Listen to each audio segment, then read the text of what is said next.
Good morning, everyone.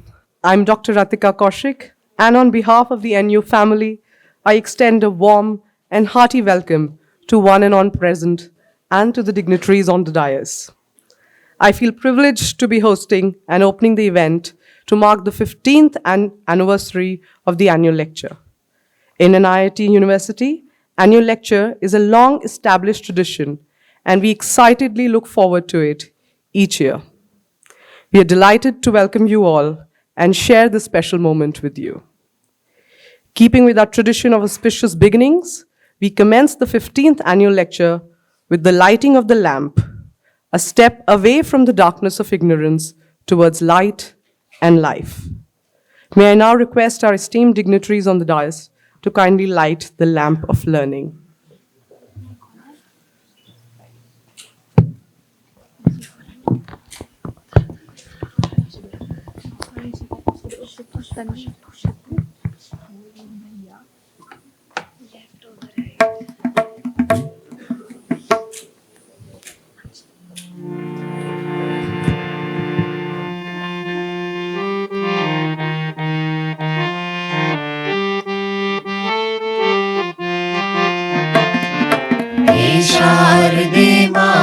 हे शारदे माँ अज्ञानता से हमें तार दे माँ। हे शारदे माँ अज्ञानता से हमें तार दे माँ।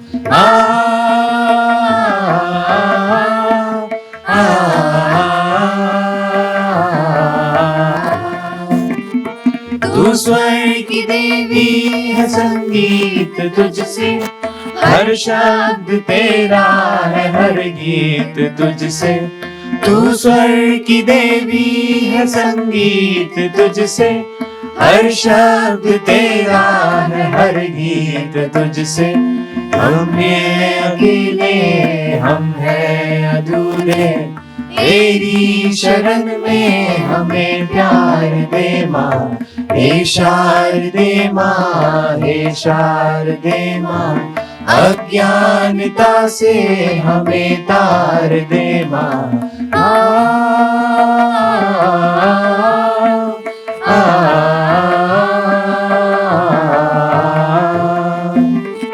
गुनियों ने समझी है, गुनियों ने जानी, वेदों की भाषा पुराणों की वाणी। मुनियों ने समझी है, गुनियों ने जानी, वेदों की भाषा पुराणों की वाणी। हम भी तो समझे, हम भी तो जानिए, विद्या का हमको अधिकार दे माँ। हे शारदे माँ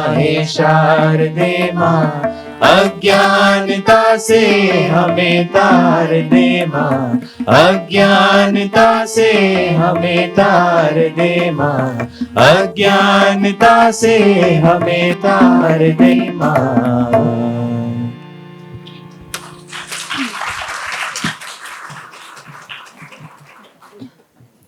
Thank you, music team, for such a melodious rendition.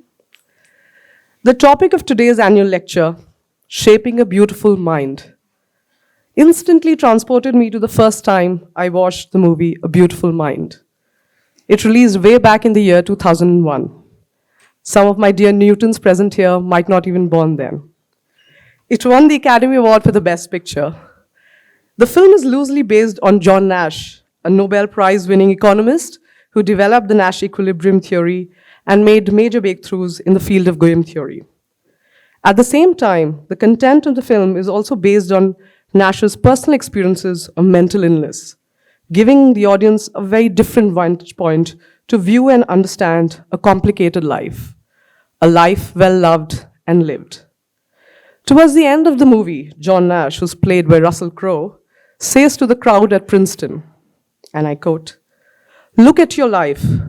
Look at the ways in which you define who you are and what you're capable of achieving. Look at your goals.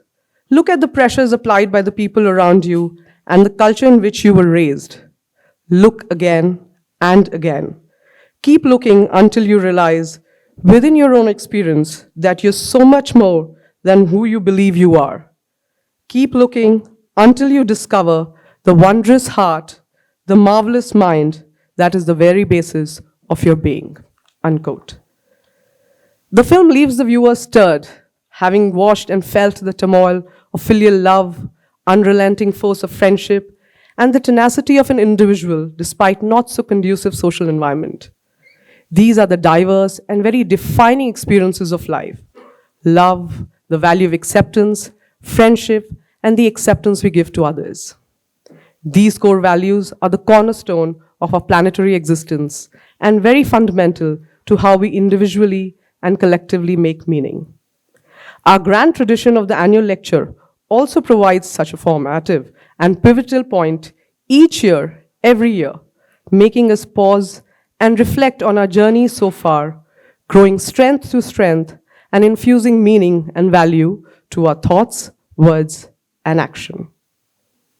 May I now invite our founder, Mr. Rajendra Singh Pawar, to welcome you all and brief the august gathering about the annual lecture tradition.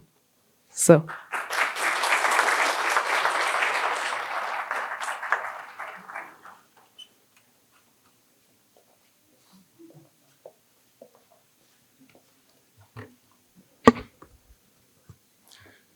Good morning, friends, and welcome to this one event that we all look forward to with great anticipation and expectation, which is the annual lecture. I thought I'll just take a few minutes to give a bit of a background to this very important annual event that is one of the more important traditions on this campus. So it was on a Saturday, 15th of November 2009, when the first lecture was delivered on this land, on this campus, and that was done by our Chancellor then, Dr. Karan Singh. And we wanted to put it down in history as the first lecture. And I think all of us liked it so much. Of course, he is a person who can be more than inspiring. He lifts the audience to a different level. And we all decided that day that we should make that a tradition, and that around the same time on a Saturday, every November, we should invite Dr. Karan Singh to give a talk. So then it became the second annual lecture and then the third. And he was a chancellor for 10 years. So the first lecture happened in 2009 and the 11th lecture marked the end of his second term as a chancellor.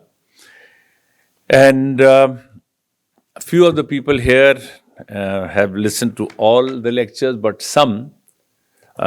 but all have listened to some of his lectures, and I'm not going to make a list of all, but I think the philosophical underpinnings of this campus in many ways, of our thought process, about how the mind should be prepared and opened, the talks have been around subjects which got us to revisit fundamentals.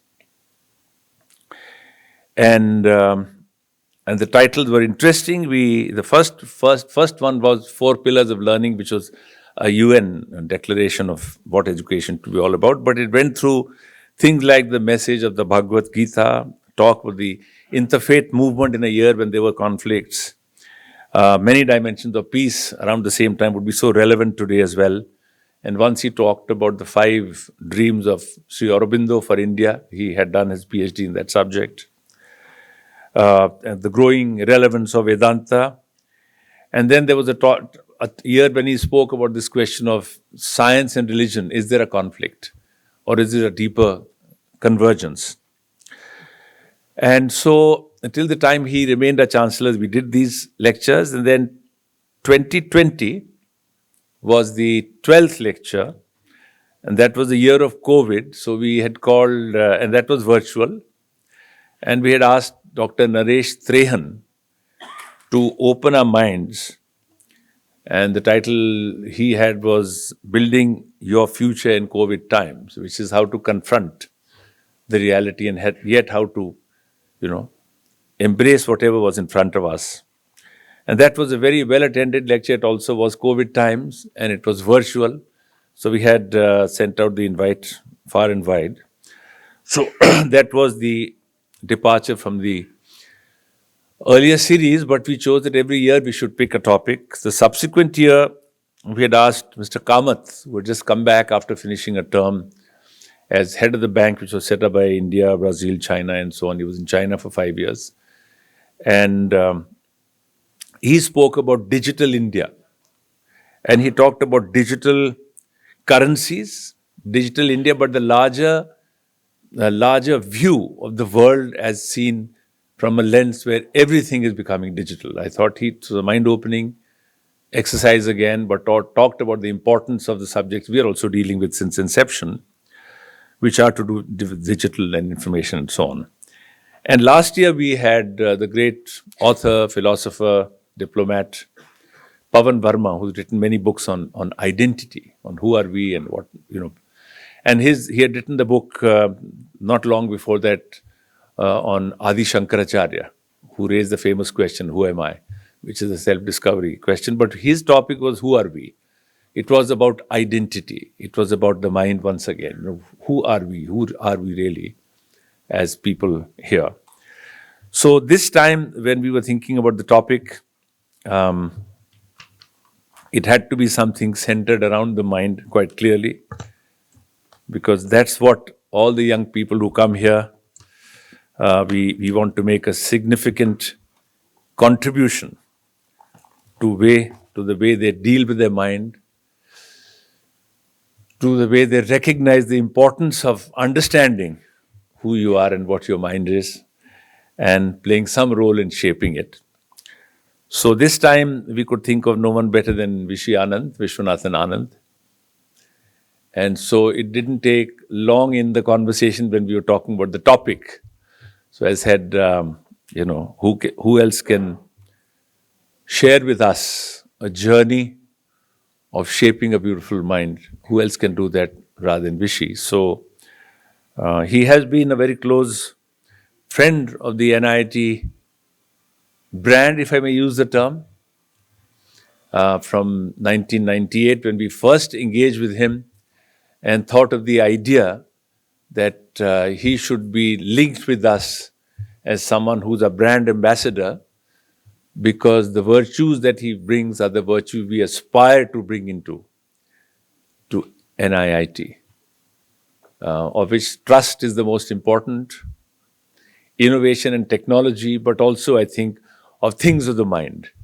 So in fact, we had started soon after Vishy became the world champ, which he became in 2000. We said that let's take IT education into rural India, into the government schools of India. And we had started that movement. And then we thought of this idea of why not to introduce chess into rural India, into government schools, because they all had computers. We had, tens of thousands of places where we were teaching young children. And so the Mind Champion Academy was, again, a coinage we did to say young people to become Mind Champion, and inspired and in some senses guided by Vishy. And what would happen in those years he used to be in Spain and he was busy. And one of the guidelines we had is that he's a brand ambassador, but we can't disturb him when he's practicing or playing games, which is a good part of the time. So he would come every winter. He had a window. And during that time, since the school children were playing chess in their schools and then in their districts and states and so on, there would be a whole competition starting from the lowest level going up to 4 zones, north, south, east, west. And the best 20 players of each zone, 4 cities, different cities every time in north, south, east, west, Vishy would go to the 4 cities and play simultaneous chess with the best 20 players of that region. And that went on for many years.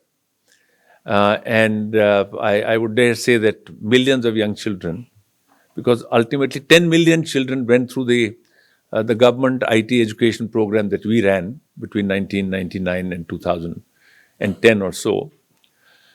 And during that time, I think this game, because I remember when he became world champ, we were telling him, okay, so now you become the world champion. You will become champion many times, which he indeed did. We said, what will you do for chess? Can you bring it back to India?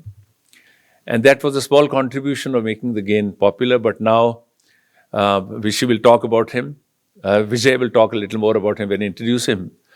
But in many ways, now he is indeed advising and coaching our best 4 players. He may talk about that as well.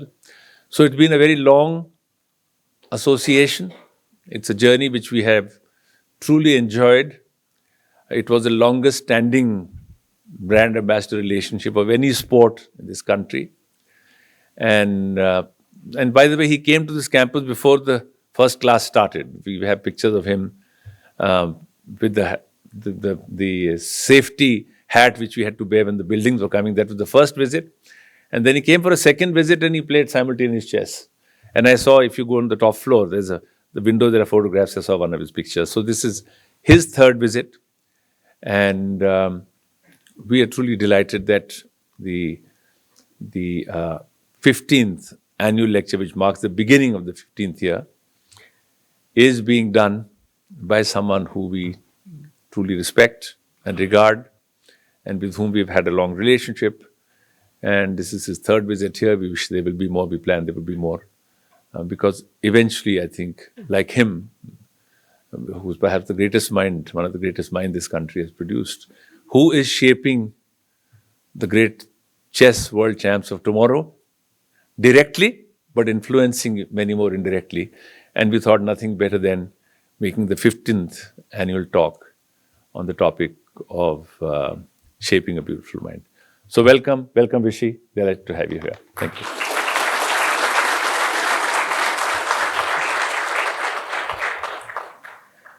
Thank you, sir. May I now invite Mr. Vijay Thadani, co-founder NIIT University, to introduce and invite Mr. Viswanathan Anand to deliver the 15th annual lecture. Thank you. Good morning and welcome to this 15th annual lecture. First of all, I think many of you traveled from great distances. We tried to make sure that the roads were clearer today. I hope you noticed it. Some of you who came last night, we couldn't make the same arrangements. It's a great honor to have the opportunity to introduce a living legend. And for me particularly, it's a rare privilege to have done it more than once. What I always fall short of is words to describe and put some new stories.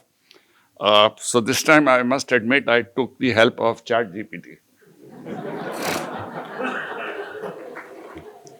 So I don't take full responsibility for authenticity of all that I'm saying. So we are talking of Vishy, as he's fondly called, and his journey from a young chess enthusiast to India's first grandmaster, and subsequently, ChatGPT says one of the greatest players, but I believe the greatest ever. And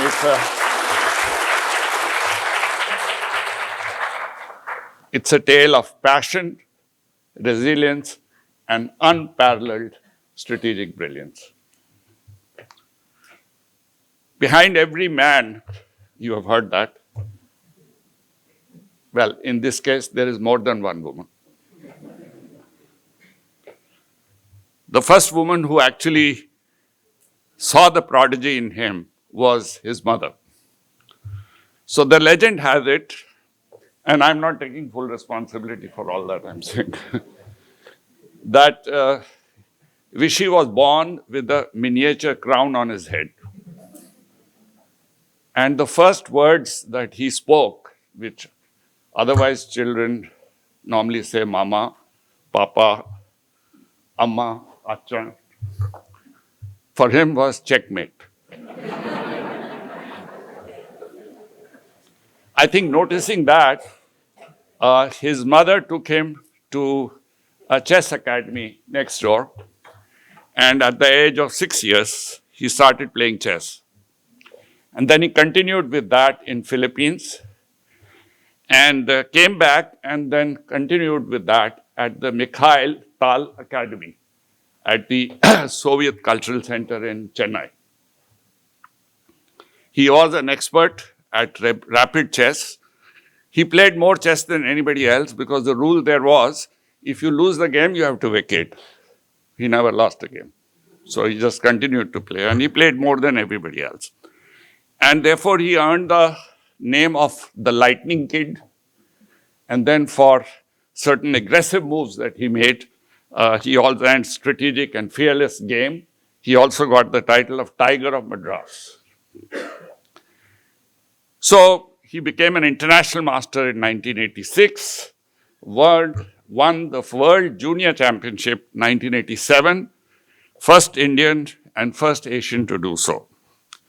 And then he became the first Indian to become a grandmaster in 1988 and the youngest in the world.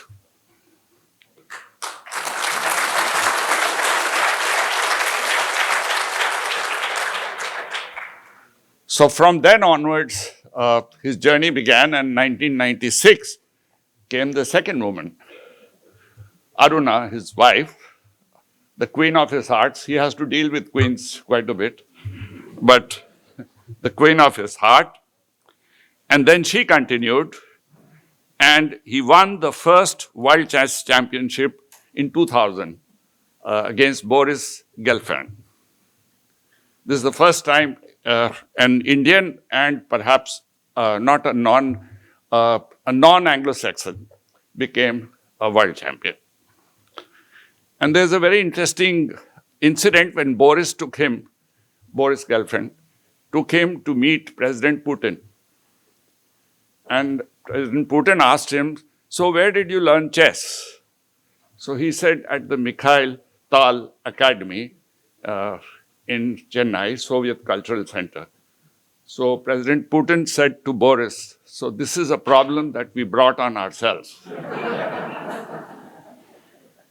Well, he was actually right. It was such a problem that after that, for many years, the only world chess champion in 2000, 2007, 2008, 2010, and 2012 was Viswanathan Anand.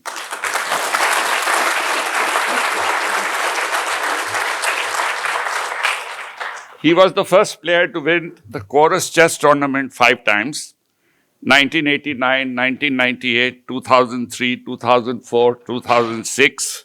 He became world number 1 in 2007.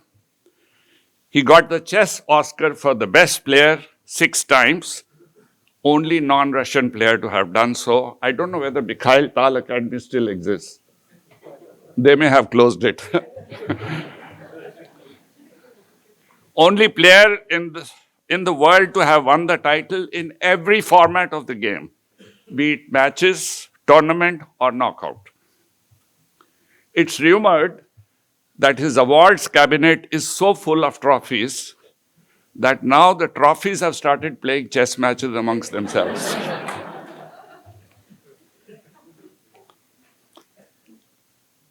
There is a very famous story which he, I'm sure, may repeat or may not repeat, he decided to take chess as a career.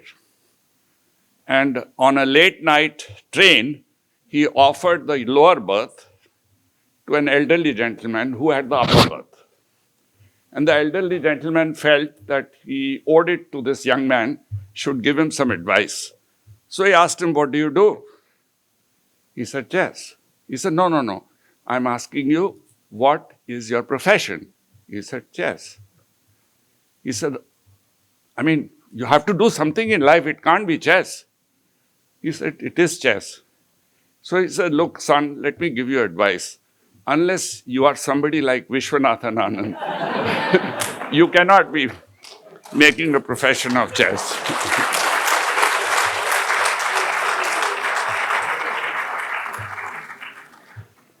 So he won the Arjuna Award in 1985. He is the only Indian to win 4 major awards: Padma Shri, Padma Bhushan, Padma Vibhushan, and Khel Ratna.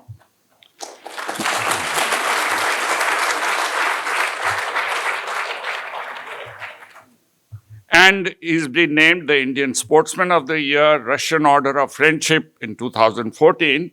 And a very interesting one is he even has a planet named after him. It's called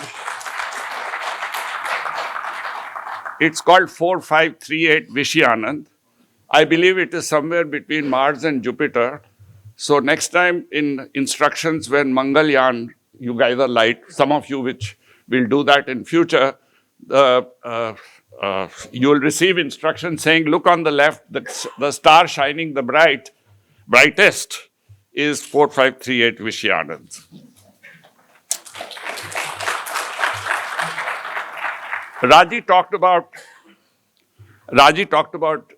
his association with NIIT, so I will not repeat that, but enough to say that 15,624 chess clubs were created, which led to 1.56 million kids becoming members.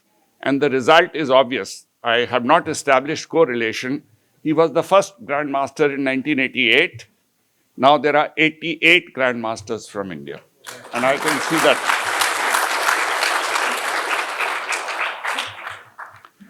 In 2010, there was a new Guinness record created when Prime Minister Modi was then the Chief Minister of Gujarat.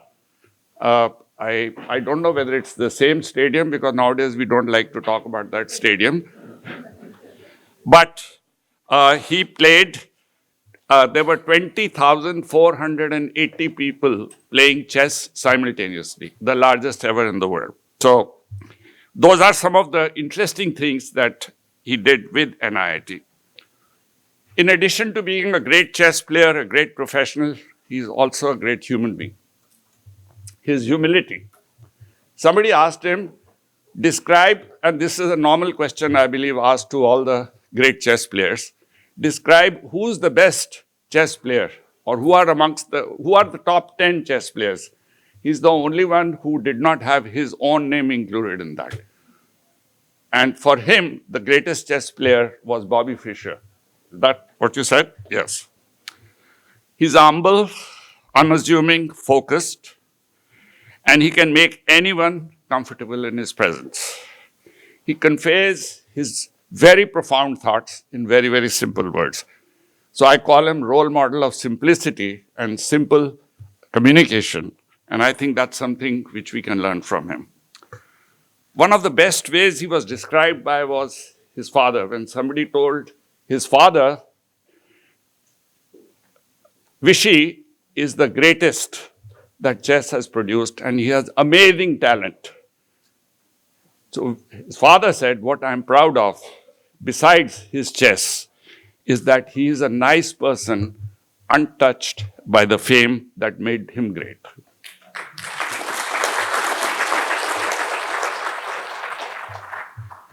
So I'll close now, but he's right now promoting chess, not only in the country, but elsewhere in the world. He is appointed the FIDE, International Chess Federation's Deputy President in 2022. He's the global ambassador of the game. He was deeply involved in the World Chess Championships. He was actually a commentator and simultaneously giving tweets on how the game was progressing, various games that were progressing. Continues to work actively to promote chess in schools, and recently decided from being a grandmaster to a headmaster. He is created the Westbridge Anand Chess Academy, and that is creating chess players tomorrow, and many of those names you hear. So I want you to join me in welcoming the one and only, the incomparable, magnificent Viswanathan Anand.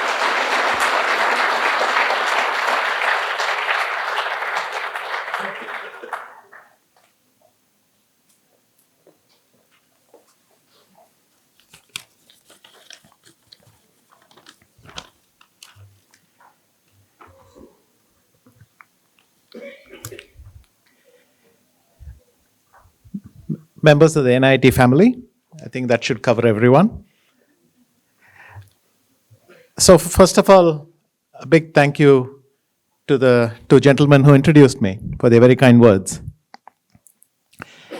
I had a very, very long association, have a very long association with NIIT. It's now 24 years since we started it. And my entire career as chess world champion was during that association. So it is always with very, very fond memories that I visit the family. And I'd also like to thank Vijay for that very entertaining speech. He always makes it quite funny. So there is this thing called the Turing test, which was supposed to distinguish computers and humans. So you pass the Turing test when a computer can imitate a human without you being able to tell. But Vijay managed imitation, mimicry of a human trying to act like ChatGPT and us being unsure who was who. So after that, I will now take you into my thoughts on how you shape our mind. Obviously, this is a process that happens naturally by itself. It's happening all the time. You can choose to move the direction a bit, but essentially, our brain is always being shaped. So, in my case, very early, I learned how to play chess at the age of 6 from my mother. And then the process that drove it was simply the chess club, competition, interacting with other chess players, and learning the right habits because they were self-rewarding. When I practiced often, I got better at it, what we call fluency. You do something so often that it becomes second nature to you. But also the conventions that you follow. At the end of the game, you shake hands of your opponent regardless of the result. And then occasionally you exchange your thoughts about the game. I mean, after all, this is the only other person alive on the planet who spent 6 hours thinking of the same game. So why wouldn't you exchange thoughts? And a lot of your chess improvement is simply this. Discipline, the need to keep working.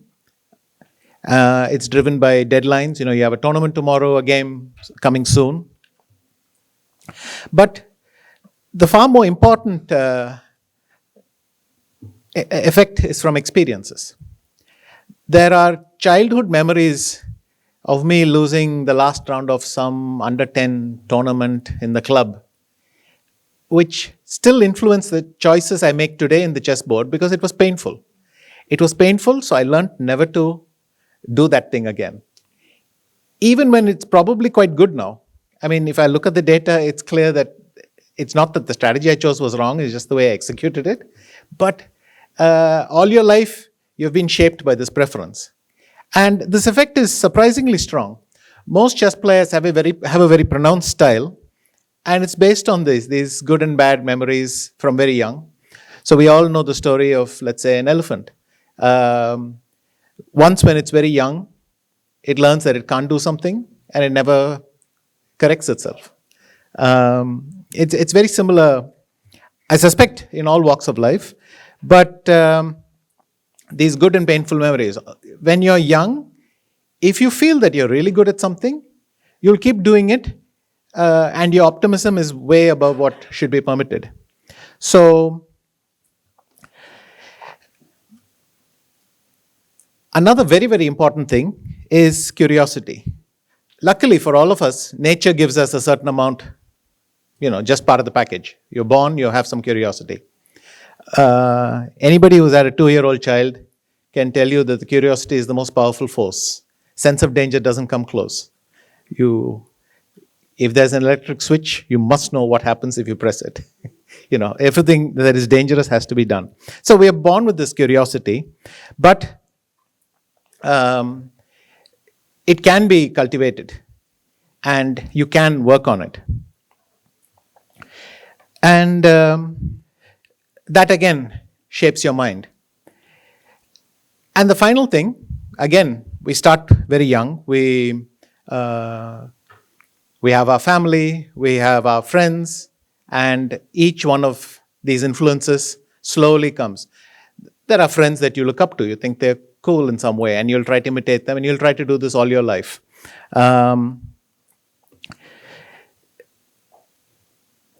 And the reverse as well.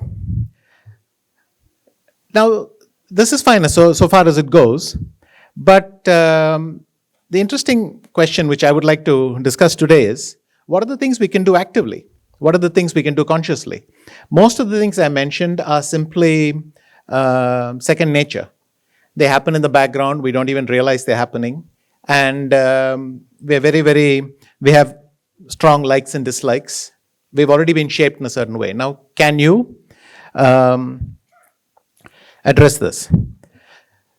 One of the things I found in chess, as I mentioned, strongly shaped with preferences. The public idea of a chess player is of someone with almost perfect memory. Not true, by the way.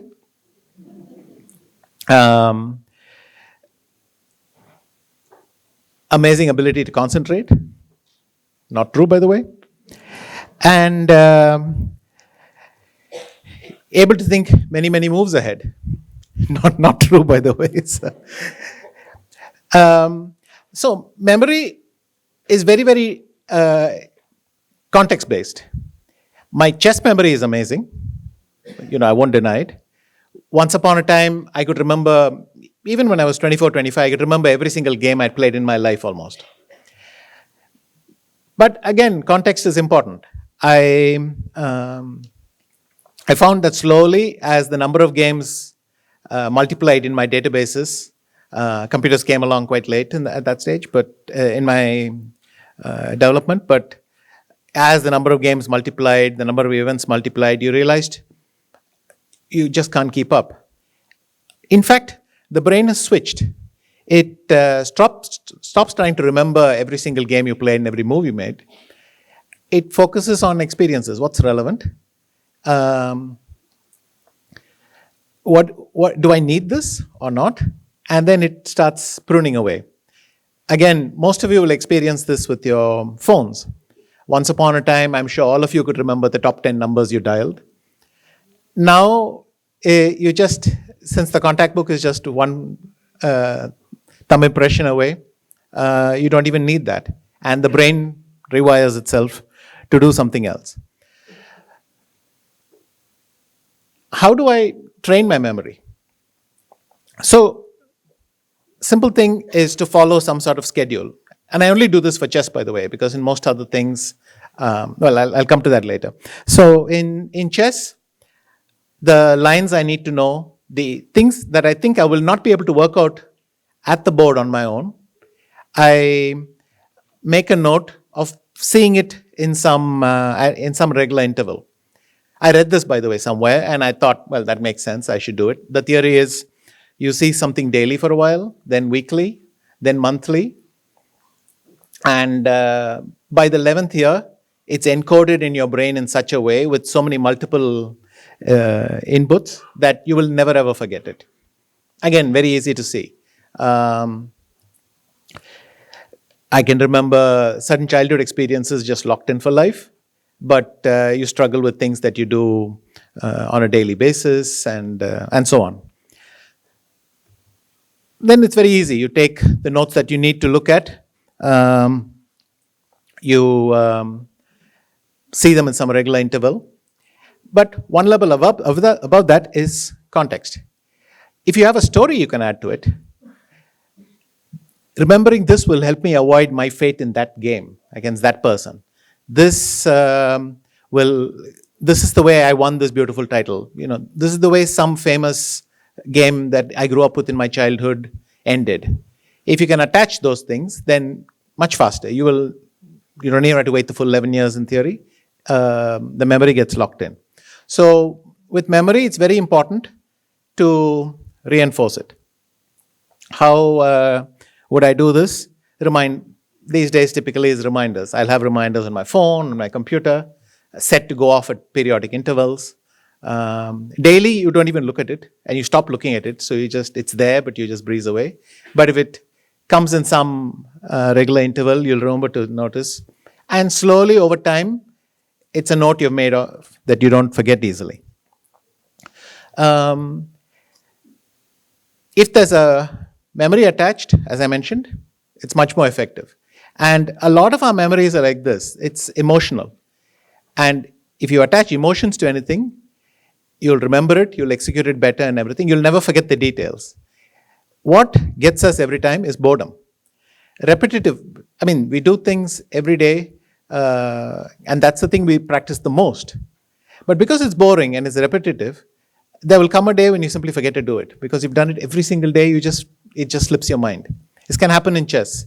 The simplest things I will sometimes end up at the board and realize that I've forgotten the detail, even though it's the thing I've done most in chess. So you can decide, and this is what a training camp in chess is like. It starts off with visualizing yourself. I'm sitting in the board in front of this opponent. It helps if you imagine how pleasant or unpleasant that opponent is to look at, because you'll be sitting opposite that opponent for a couple of hours while they're trying to do harm to you on the chessboard, admittedly.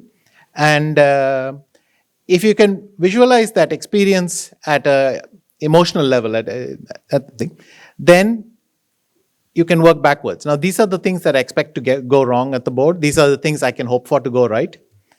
And then you decide, if that's my aim, then what are the positions I should aim for? What are the positions with the maximum probability of success? And then you work backwards in your training. You don't start with, this is the work that needs to be done, without knowing what the end result that you want. And it's heavily dependent on your opponent, obviously.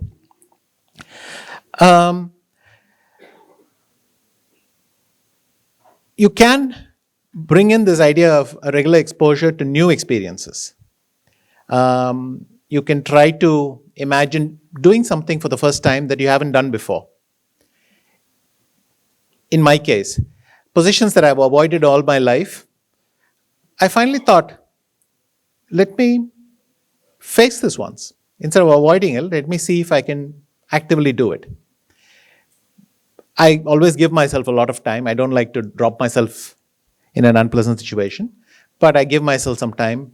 You allow yourself to build familiarity. You train yourself in these positions. Sometimes the reason you're avoiding them is because you decided very young, I'm bad at them. So you need to give yourself time to make that mental adjustment. And then I have trainers do this with me. I would rather get the embarrassing bits over with at home. So I'll have my trainer play this embarrassing position, this difficult position against me. Once I've messed it up 4 or 5 times, I'll get it right, the 6th or 7th attempt. And then you have something positive to take away. Now, if I can actually play it at the board in an actual tournament and get away, then that's another level of confidence. And you've overcome a fear. One of the things that helped me do this was the entrance of computers into chess. Computers started coming in, their level of playing chess started to become quite high about 25 years ago. And then a few years later, they started beating the best humans, then beating them consistently, then beating them all the time. And then they started shrinking. So a very good laptop could beat any human on earth, and then your phone could do it. And, in the future, who knows? Maybe your washing machine will do it. Your microwave, while you're waiting for it to heat, beats you as well. It would be so cool if the first word I said, by the way, was checkmate, but I do not know if that's happened, Vijay. And so then the process comes, if computers are stronger than us, initially it is something basic. The computers just don't make mistakes as often as we do. And that's why they win. Which means during a game, I can outperform quite in long stretches. But sooner or later, I'll make the last mistake and I'll lose. But then they got stronger and stronger and stronger. So even that area got squeezed. And about 7-8 years ago, neural networks started playing chess. And then the level just went. And it started challenging everything. Everything you think to be true. It's difficult to draw an analogy. It's as if you're suddenly told that what you think is up is down and what you think is down is up. Moves I was taught not to play, the computer said, well, you can play them quite often. Things you're supposed not to do, you can do. Things you think work all the time, don't work all the time. Roughly, I would say, since most of our impressions are formed by our own experiences, it's statistical. You get this idea that if something works 70%, 80% of the time, it'll probably work all the time. And if something doesn't work 50, 60%, you think it's not worth bothering with. And then computers force you to get a much more precise number here. So you might realize that something you think works 80% of the time only works 65%, which means there's a good chance there are a lot of exceptions. And these exceptions keep on mounting in chess. Now there's a modern generation of chess players, mostly those born, let's say, the early 90s, who have never known a world where these old human rules were taught to them. They only learnt it from a modern perspective. So they find it slightly easier to adjust. For my generation, it's a constant clash. There's some long forgotten memory of why something is good, and for having to confront the fact that it may not be so, and then being forced to understand why. Challenging assumptions is one of the best ways to, I think, shape your mind, because repetition, intuition, second nature, all these things, they're so deep-rooted, sometimes we don't even recognize them for what they are. Now, there are some natural ways to change here. One thing is to meet people regularly who think differently from you, and over time will contradict you a lot. In chess, I often chose this. I would choose people who had a really different style, a style which almost offended me. I would get them on my team. We would work together. And over time, you realize, my God, I learned something today. They were right. This move which looks ugly to me might actually work. And after some time, you realize, well, what looks ugly to you actually looks beautiful to them. These things are relative. But slowly, I've expanded the range of positions I'm comfortable with. You can do it with a computer. I can sit there with the chessboard and say, I want to improve in these areas, so I'm going to play against the computer. Highly structured, because it's going to beat me in the long run anyway, but highly structured. I just want to see if my impression for the next few moves matches the computer's output or not. I can get a trainer to help me with this. There are ways to structure it. But it's always about visualization. You imagine yourself in a crucial game, in that position, being forced to make decisions just like you would under pressure. How do you react? And then you map that out, because those are betraying your deepest impressions about chess. Your gut feeling, if you like. That's the only way you can peer into it. In modern chess, we have this funny scenario that a chess player from 500 years ago, who time travels and comes to a modern tournament, will see something that looks more or less familiar to him. There's an opponent, there's a clock, and you're moving pieces. But if he saw our training methods, he would understand he's been dropped in a world 500 years later. Our training methods are so sophisticated. We're now scanning billions of games. And and nobody has the time to get into details anymore. So you just look for statistics. Does something work 51.1% of the time? Okay, let me see if I can squeeze some value out of that. But the only value you can add is if you then take the games that you played under pressure, which is where you're really showing your true side. At the board, you're unsure of what you're supposed to do, and you're going with your gut feeling. When we calculate to the best of our abilities. But it comes back to what I said earlier about how many moves ahead can you see. I can see a lot of moves ahead, but I don't know if what I'm seeing is right or wrong. There's a certain uncertainty baked into how you play chess on the board, which simply is not there when you have a tool next to you. And trying to visualize that and then keep coming back to what is the right answer? What did I think was the right answer when I forced myself to think like that? Back and forth, back and forth. And over time, you'll realize that you're playing moves you would have rejected. You're seeing new possibilities that you would not have noticed before. But when you're shaping minds, you're shaping habits. And you have to confront a habit. You have to slow down, break it down into steps, and look at it. Otherwise, when you go out the door, you'll switch off the light with one hand without even realizing. You'll open the door and go out. If you want to do it differently, you'll have to do that part more consciously. Obviously, I do this most of all in chess, but it's very important to just understand how deep our habits are. Then there's the question of the brain getting rest. We are used to the idea that all our organs, our muscles, after exertion, you give them rest.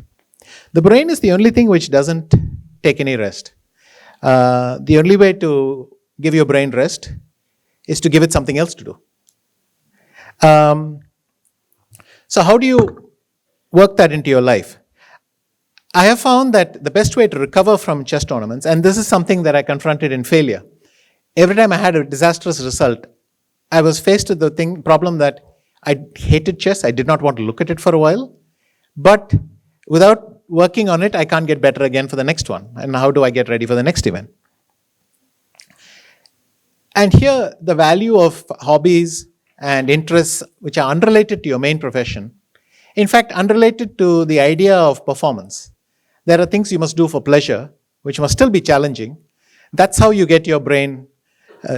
So for me, this could mean a good holiday. It could mean going out and looking at the stars for a while.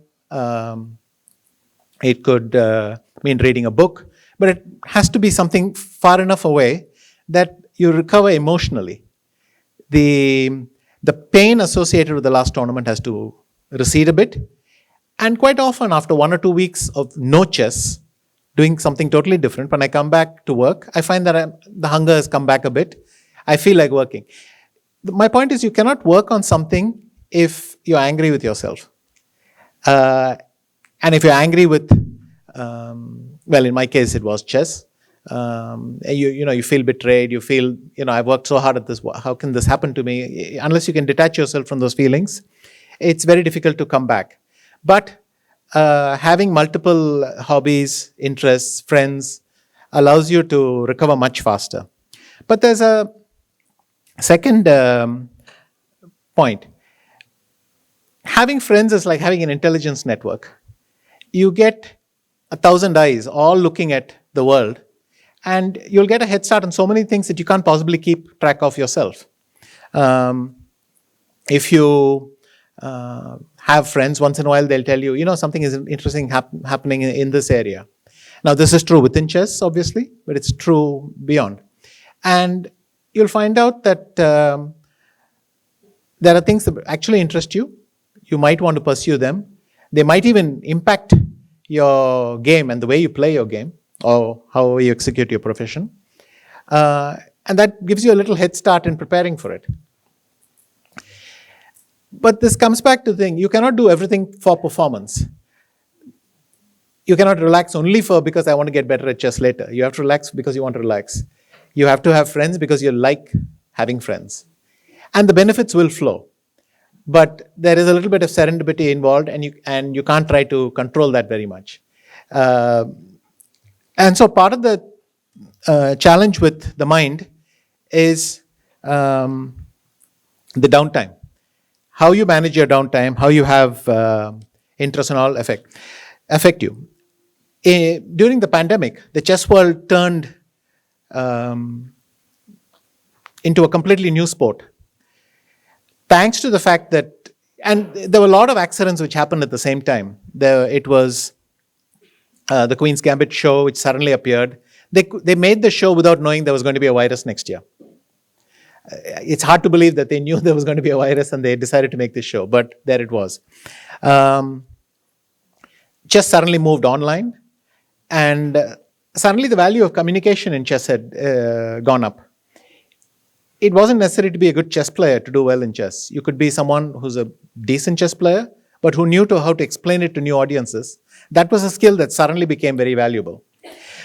But the warning signs were always there.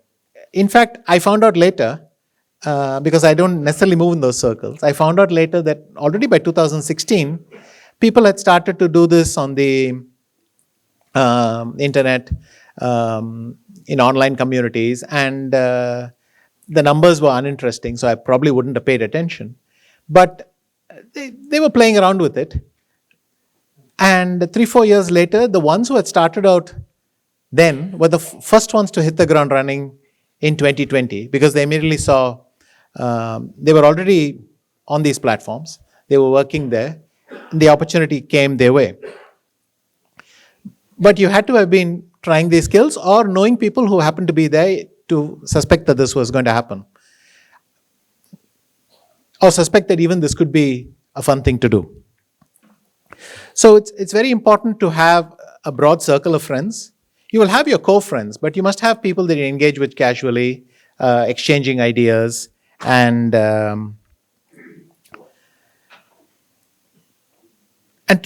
it's easier to make this a habit if you do it gradually. You can't do it one day and switch off the next. But if you develop the habit of once a week trying something new, once a month incorporating some new aspect to the way you do things, and you let these habits accumulate, then it progresses much more naturally. Over time, you find yourself shifting as a person. But gradual is always much, much easier. Same goes for evolution in your main job. In chess, I'm constantly working, but I have to think, in 1 year, what is it that I'd like to be able to do extra? And then you start to work now. You add it slowly. A position a day, slow training. You play training games with friends. You come back, you study the position, you go back again, you do this. We can't, there's always a trade-off. And in life, quite often doing what you're best at is your best strategy for a lot of the day. So you're never going to be in a situation where you can be in full risk mode or full study mode. But at the same time, you should realize that focusing on your strengths in a very narrow thing and saying, that's brought me the best rewards, I'm going to stick to it, leaves you unprepared for when the world suddenly turns, and that might not be a good strategy. So if you start moving along steadily, then even with all the unexpected turns that we have, you're ready. But it makes you a bigger person. You have learned more skills. Quite often, you're forced yourself to do something uncomfortable. And these things are very well.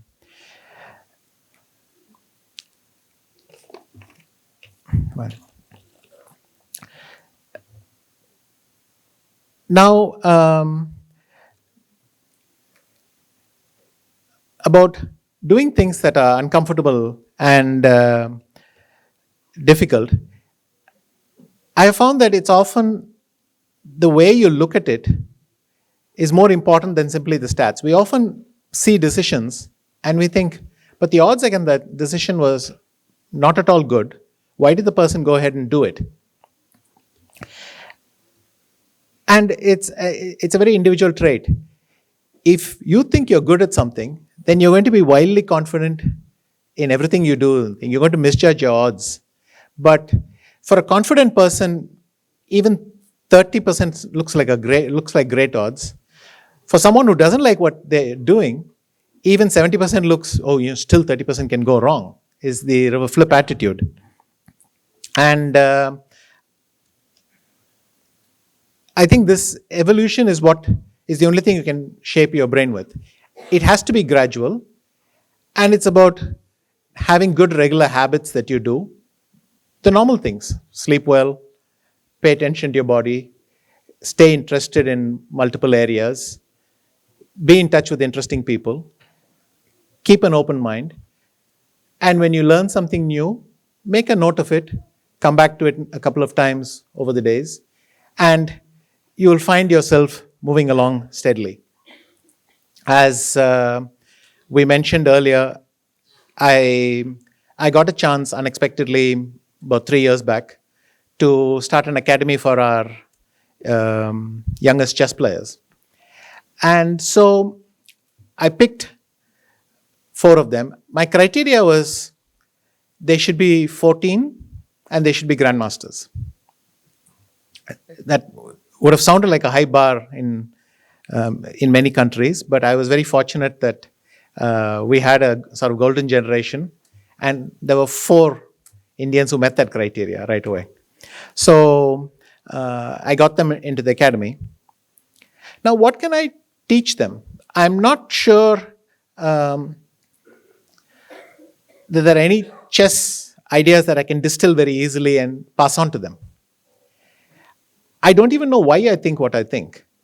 As I mentioned, most of my chess skills, if I try to sit down and explain why something is good, I would fail. There is something called intuition. It is based on a lot of things that you've forgotten that you've looked at and studied, and it's accumulated in your head. It's got some gaps, but it's based on what you've looked at. But it's subconscious. You cannot take it and pass it on to someone else. So if someone asks me, well, how will you teach this? In fact, I face the same problem. What am I going to tell them? If I tell them something, they'll immediately go to the computer, check it themselves. Then they'll come back and say, no, that thing you said, the computer contradicts you. And so 40 years ago, the first academy on which I was inspired probably got away with a lot of stuff. But even then, there are stories of these youngsters popping up and saying, but that, Mr. Botvinnik, that position you said, I don't agree. And Mr. Botvinnik was already in his 70s at that point, so I don't think he enjoyed it very much. But my problem was, what should I try to pass on? And the answer is simply good habits and good values. And you can show them your example. Say, I don't know if this is the only thing you can do, but this is what I do. This is how I approach this problem. And all my life experiences, my games, are most valuable only if I tell them, this is how I was sitting at the board at this moment. These were the stakes, but this is how I felt inside. This is how I view the situation, and this is the decision that I made. That's the only thing that I can pass on. Now it's up to them to take that experience and shape it into whatever approach they want to try. It's also possible it's quite early for them, a lot of my experiences. The way you approach chess when you're 14 or 15 with boundless optimism is not how you approach chess when you play for very high stakes and your life has already been shaped by good experiences which will lead you in one way, bad experiences which lead you to try and avoid that. You become much more conditioned. But nonetheless, what I try to pass on is curiosity, discipline, flexibility, this idea that we can be wrong and we can very easily be wrong. that they recognize that early. And despite all that, we can still produce a fantastic game of chess. Finally, I will say this. In the context of AI and whether it will replace us, as I've mentioned, in chess, we have been forced down this path. And AI already does a lot of chess much better than we do. In fact, I can almost never suggest a move with any confidence that it won't be mostly wrong. It may be the right move, but my justification won't work, or it's simply the wrong move. But there is one thing we will forever be able to do that I've not seen any computer even come close to doing. It is that from the mass of inputs, the little bits of knowledge that stumble out of the computer, we take a pattern and we find a rule connecting very disparate things. This is actually supposed to be an AI strength, but we do it much better, which is to take something that works in one field and see it in another. And computers, for instance, can play endgames perfectly. But if you look at their tables of the right move and the wrong move, they have simply mapped out every single legal move till the end. But one day a human will look, and it doesn't happen often, but one day a human will look and say, you know what? Every time the queen is separated by 6 squares from the other queen, it seems to be a draw, or some rule like that. And humans can produce rules like that encoded in language that computers will never be able to do. Just to finish with the ChatGPT story. A couple of months back, I wanted to find out when the Champions League final was happening. So I wrote in ChatGPT, so tell me what's happening with Real Madrid and City. So the ChatGPT came out with this beautiful answer. It said, Real and Manchester are going to play on this day, will play on this, actually very confused sentence. They will play on this day in thing, and Madrid won the match. And I thought, what the hell? And it turned out it was taking last year's result. It threw it into this year's match, which was happening in the future, and made a total mess out of it. In fact, City won. And it looked ridiculous. But I think we should not lose the hope that we can produce a very, very beautiful mind indeed. And to all of you who are here, if you have found your way to NU University, I think you've just beaten the odds of doing that. Thank you.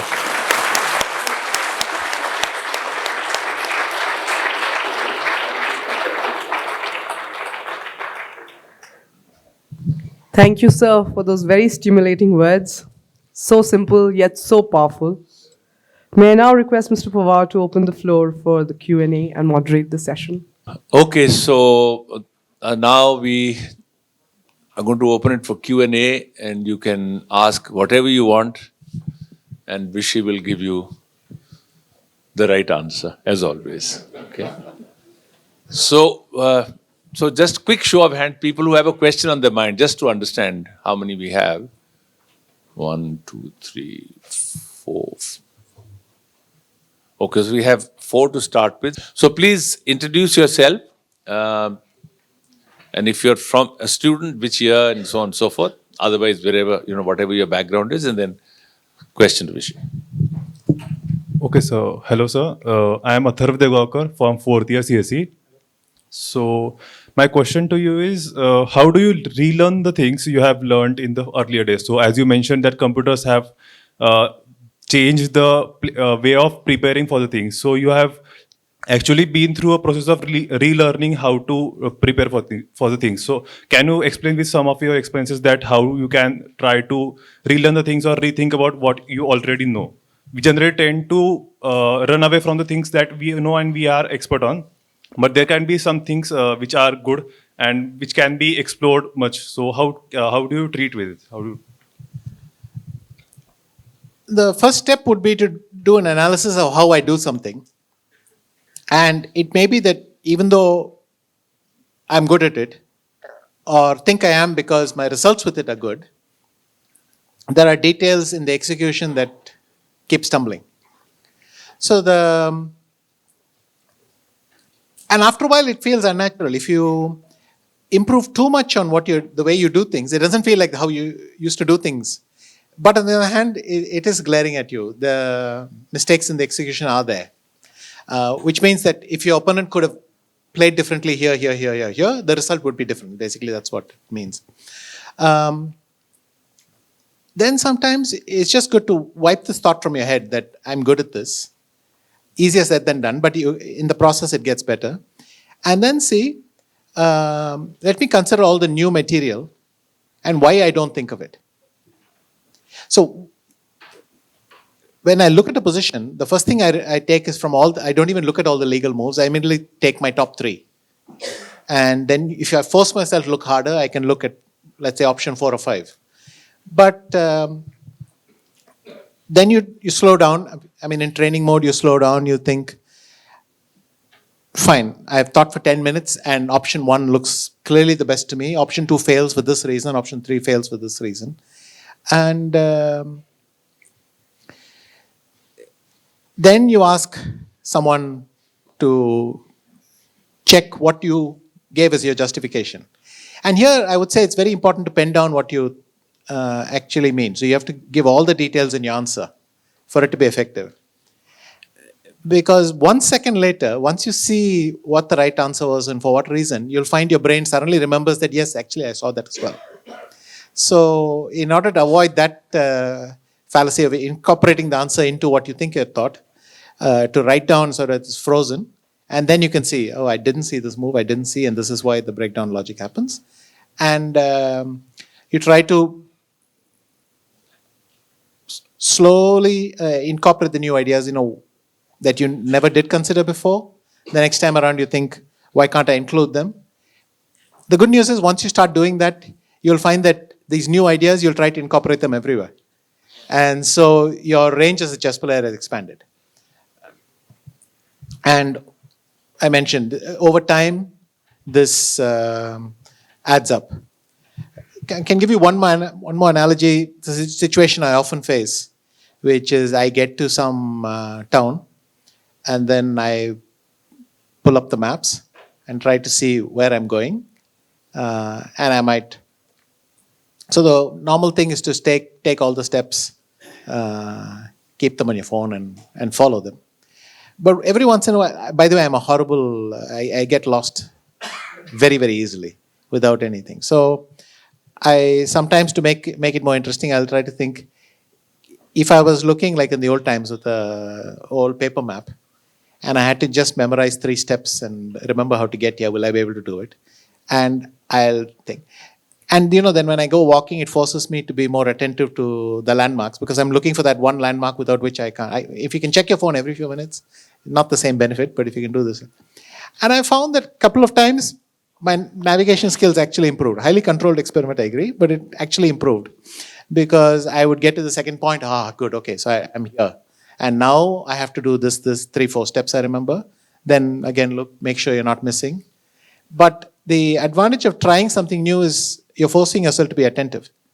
Same thing happens with chess. If it's a new move, it's slightly unfamiliar, and it doesn't feel like muscle memory, then you concentrate more.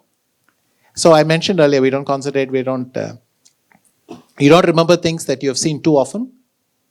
You don't concentrate if it looks easy to you. But if you think you're going to get lost, as in the map, or you think that you are not familiar with the mechanism, as in the chessboard, then you concentrate better. So that's the trade-off. Okay, the second question, and the mic in the meanwhile can come here. Someone raised a question here. Yeah. Hello, Rishi. I'm Dr. Pankaj. I teach marketing here at NIIT University. So you said something like curiosity can be cultivated. So I would like to know how would you help your student to cultivate curiosity, because that is one part where we as faculty struggle sometime, because we need to make our students cultivate that curiosity part. Mm-hmm. So A chess player is often guilty of this. I'll go to a tournament. I'll be so focused on the tournament that I don't realize anything about which city I'm in. So you have this typical experience of a traveler that you were in a airport, it could be anywhere. You were in a city, you could be anywhere. And you play a tournament and you come back. And afterwards somebody tells you, did you have a nice trip to that country? And you realize it could have been anywhere, and you didn't pay any attention. It was very. But over time, I found that by the 10th time you go to a city, you think this is ridiculous. I should really take the time and go look around. Which means, but you feel guilty at first because you think you're neglecting your game, and it feels almost like you're taking pleasure. But you force yourself to do it. Try to find a few things that interest you, go see a museum, ask a friend to show you around something. And then you come back and you think, you know what, I feel better. This was actually a nice experience and I learned something about the city. And by the way, I understand why the people in this country behave in a certain way or they're like this because, you get a little insight. And you can do this by having interesting people, making friends easily.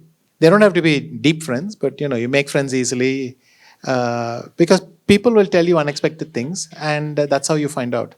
So, same thing. If you have a couple of hobbies and you're generally curious about the world, that will also come naturally. So you can have a curious environment and you'll tend to repeat it. So with these youngsters, I tell them, on the rest day, just get out. Go for a walk, don't look at chess because they'll want to come back and work for the next game. I'll tell them, move out and do this. As I said, they're all 17, 18 now. A bit early, but maybe in 5 years they'll remember what I said and do it. That's possible. Again, I know the sense when you're that ambitious professionally, nothing else gets into your head. But I also know that there'll come a point when you really have to do these things. Thank you. So that's the next question. Then can I have a show of hands? Yeah, Mike goes there at the back. That 2 questions, then we'll come there. Yeah, go ahead, please. Good afternoon. My name is Devashish. I'm a casual chess player, but my background is in physics. My question is, when you were an up-and-coming chess player in the 80s and you were on a path that no one else had been on, how were you setting up checkpoints or short, medium, long-term goals for yourself when you didn't know what the path ahead was? I felt quite liberated at that point. Not sure liberated from what, but anyway, I felt quite free. One of the things is almost anything I did was the first time an Indian had done it in chess. So by the time I'd passed the title of Grandmaster, that was the situation. I went World Junior Champion as well.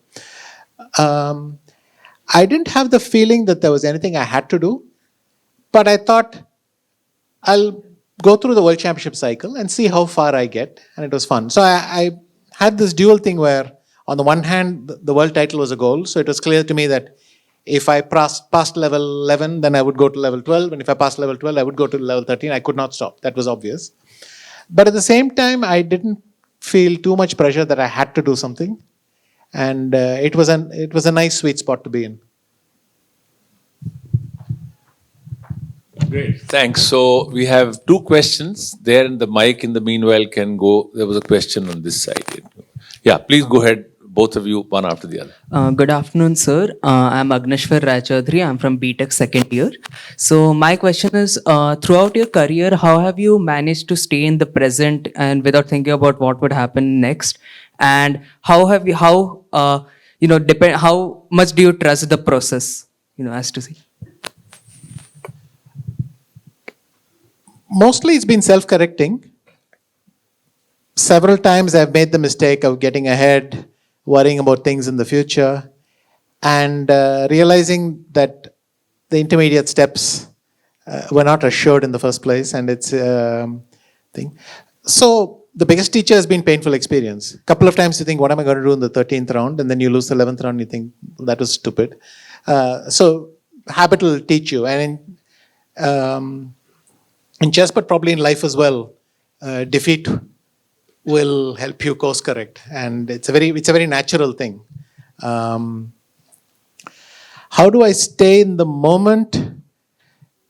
Again, it's mostly learnt like this, but I have found that an attitude of going to the game in a good spirit, which in a spirit of, it's not about worrying about what my opponent will do, but just to think, I'm going to sit there and what the hell, I'll solve whatever my opponent does. I'll face it, and if I lose, I lose.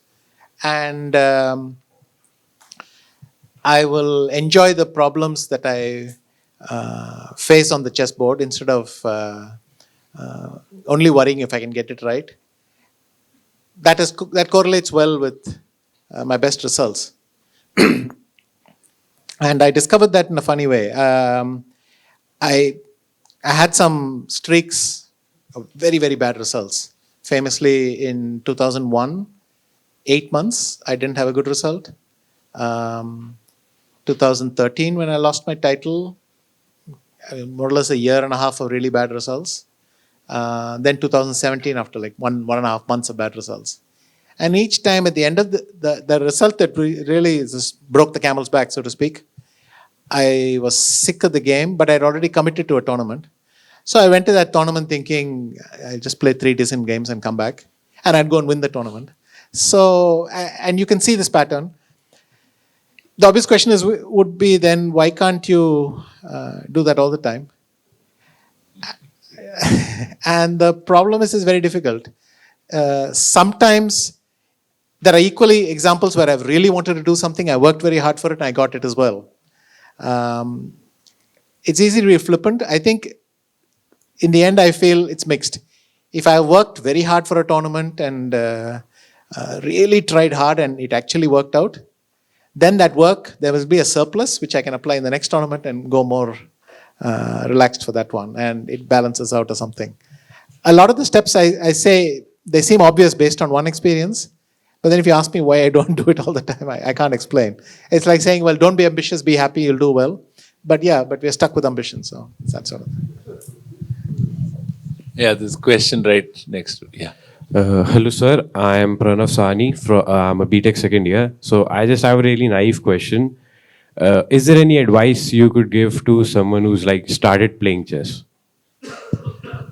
Practice often. Just practice often. It's the only way to get well. Simply, let's say you have a coach. If you don't practice, you'll have no questions to ask the coach. And if your coach gives you some advice, unless you play it out, you'll have no idea if it works or not. So definitely you can read books, consult coaches, ask people for advice. All that is very good, but it only makes sense if you're practicing often. So play 5 games a day. If you play 5 games, play 10 games a day, and so on. So. Good afternoon, Vishy. I am keen to understand how the... I am Gautam More from the university, Director for Educational Technology Projects. On the learning sphere, I was keen to understand how the Russians train. Like when you said, when you started the academy, you had 4 grandmasters. How many do you think they would have when they started that way? Many more? That's a trivial question. I have one more. Yeah. Okay. Again, they took their most promising players. Botvinnik famously, so he was born in 1911 and he was world champion from 1948 to 1963 with some interruptions. And he famously picked Karpov, who was born in 1951, then went on to become a legendary champion. He picked Kasparov. And there's a famous photo which recently was published again. Kramnik, Shirov, some of the most promising youngsters. So class size varies, but always they took the most promising juniors and brought them together. Okay. In terms of the training, when you are elaborating, you are saying you do not, while you do look at permutations and combinations of a move, you also understand that it's not certain that move may happen. and therefore you go by intuition at a given point in time. With the Russians, do they look at intuition at all, or do they only go by permutations, combinations, given the rigorous training that they get into? What patterns would you have seen since you have interacted with them? Everybody runs into the same problem, that the game of chess is so deep that you have to trust your intuition. Okay. And intuition is not some random thing you're born with. I mentioned confronting fears and studying positions that I've neglected, and even reinforcing positions that I have studied a lot. My intuition for the bad positions get better when I play them 10 times. Because my brain has something to process. So intuition is something you develop. And you are never going to solve, you're never going to play. There is no structured method in chess to actually find moves at the chessboard. There are too many options. Okay. And everything is thing. I mean, first of all, it's big enough problem, the best moves on both sides. But what do you do if your opponent makes the second best move? What are you supposed to do? Because if you've been obsessing about the best move, then you'll have to shift. What if your opponent is purposely making the fourth best move, but your pathway to success is very narrow now? Are you used to those kinds of positions? The only training you can do. You cannot. Individual scenarios are too many to nail down. So you have to just develop skill that when you sit there, you'll make decent. What I refer to in the other answer as well. I'll sit there and I'll deal with whatever turns up because I'm confident in my work. I think that's the way you go. Yeah. Thank you, Vishy. Good afternoon, sir. I am Deepak Khanna. I am faculty here. So my question is non-chess related. At what age did you decide that chess was the purpose of your life? And secondly, was there a plan B? Because you started way back in 80s. So suppose this does not work out, then was there a plan B to fall back on? Yes, I would say that most chess players who end up as professional chess players did not decide to become a chess player. They just never saw a reason not to become one. In this way of thinking, my goose was cooked when I was 6. Essentially, I knew that this is what I wanted to do.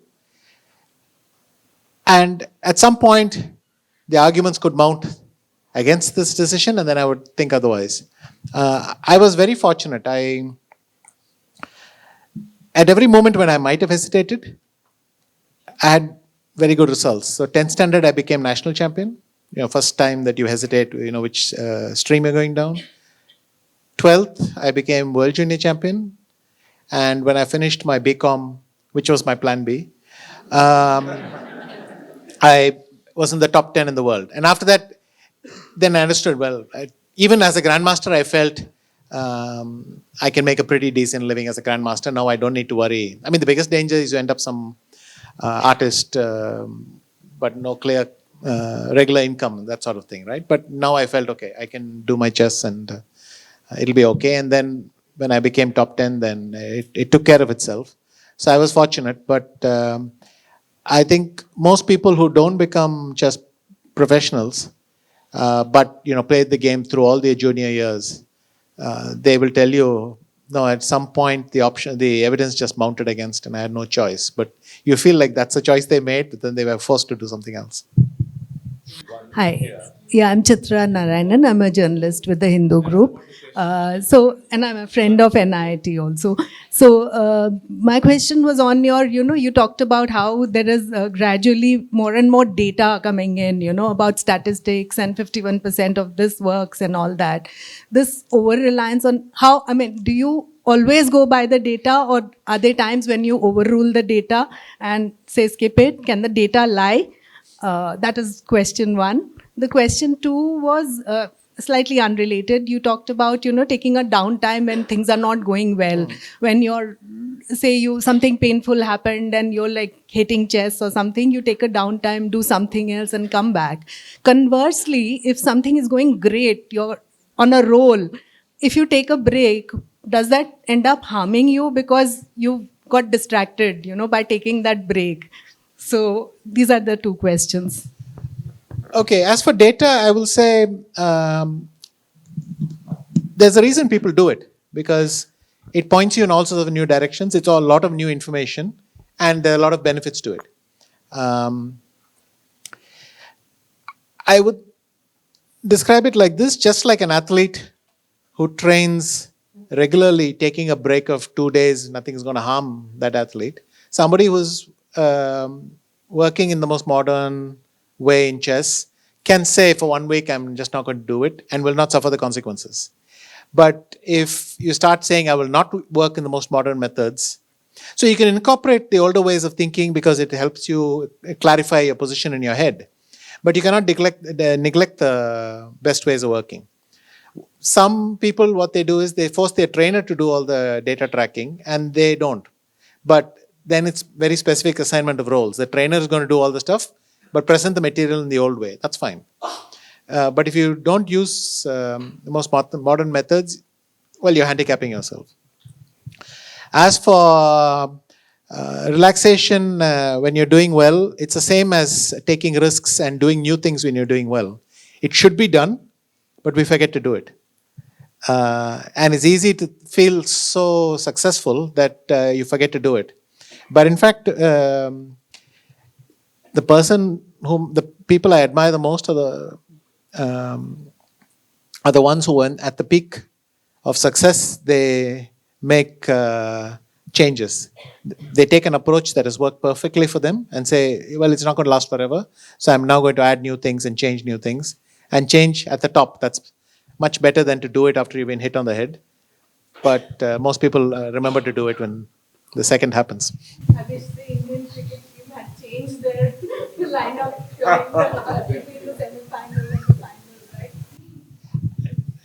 You know, that's an interesting thing. I really felt that because of and this happens very often in most sports, that when one player is very dominant, you should not forget and disrespect an opponent, because, and I'm not saying that they did, but I'm saying an opponent who understands what they're up against, then they feel they have fewer options and they're more willing to take big risks. So things which could fail badly, but also could succeed wildly. And in my opinion, the Australians were just more courageous on the last day. So I don't know that, I mean, we could have revamped the team, but it's easy to second guess. I mean, maybe we could have lasted one game more, I don't know. Hello, sir. I'm Adhira, a second year IMBA student from Chennai. So you mentioned that BCom was your plan B. I am currently 18 in my plan B right now. So I just wanted to ask, what do you have to say for people who want to pursue their plan A, but again, we are not sure, right, if that would be a success. I'm sure, like you had, as you mentioned, you had places where you were unsure. So what got you through that? Like, I'm sure you had support, but other than support within yourself, what made you think, okay, I can do this. I want to do this. I'm curious, what was your plan A? I actually wanted to do literature. Okay, good. I'm sorry, your question just begged it, but I had to ask. As I mentioned, I was very fortunate with the timing. I had my difficult results in 8th and 9th standard, let's say, and then I hit the jackpot at the right moment. Then again, 11th standard, some tough results. In fact, 2 years I was trying for the Grandmaster title. I got the title right after my +2. And that's when you think, should I really pursue this or that? I was very lucky with the timing. And the setbacks were manageable. I was quite fortunate that I had setbacks, but nothing which made me really question my my sense that I was going to be a chess player in the end of this. Besides, you only had to see me doing BCom to understand this was plan F or something, really. And there was no plan B to D to B to E didn't exist, and this was ridiculous. But I don't know why I felt I could be a good accountant by popping up in the college few days a week, but somehow it felt responsible to go to college, that's all. There was no real plan to it. So your plan A is to be active in the clubs here. You still have a chance. Sure, sir. Hello, sir. I'm Ananya Malhotra, second year IMBA student. So, in any field of life, when you do good again and again, people start expecting more and more. So, at this point, how do you deal with failure? Because for me, when I'm doing something good and even a small thing happens bad, I really get demotivated and a lot of things come to my mind. So, if you could advise me, how should one manage failure?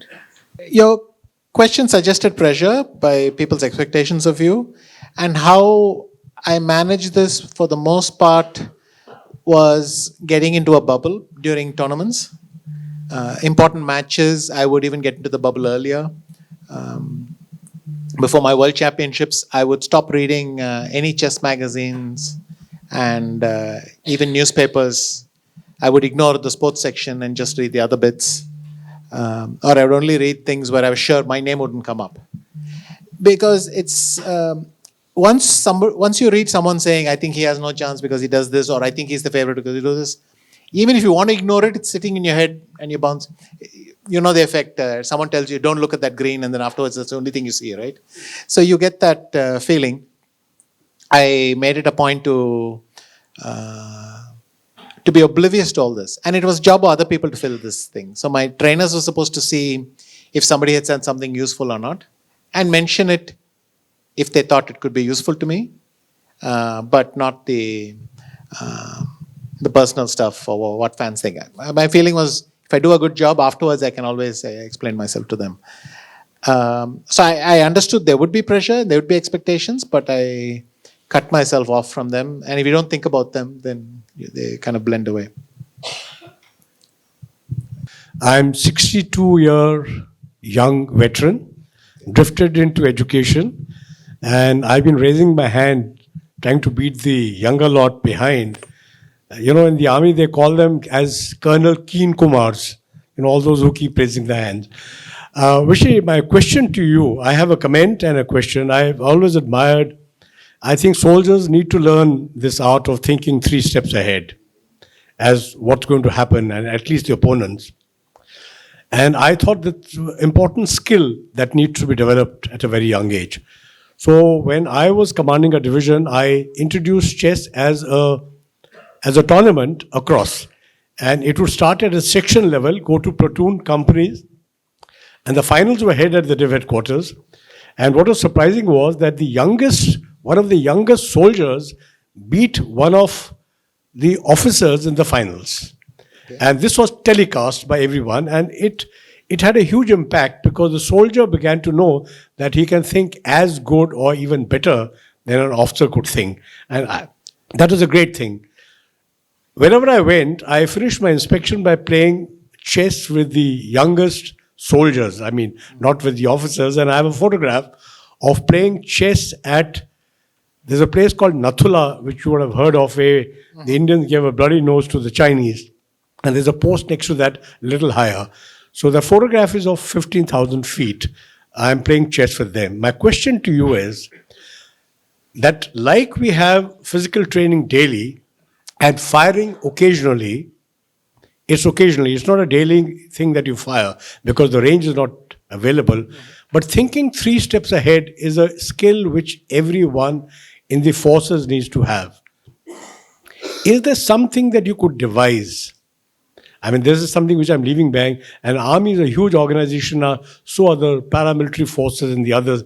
But the reactions are based on anticipation and looking ahead. Is there something that you can design which we could co-opt into the army and introduce it without cutting down? It's something additional part of the curriculum that you could design. Something which you could design.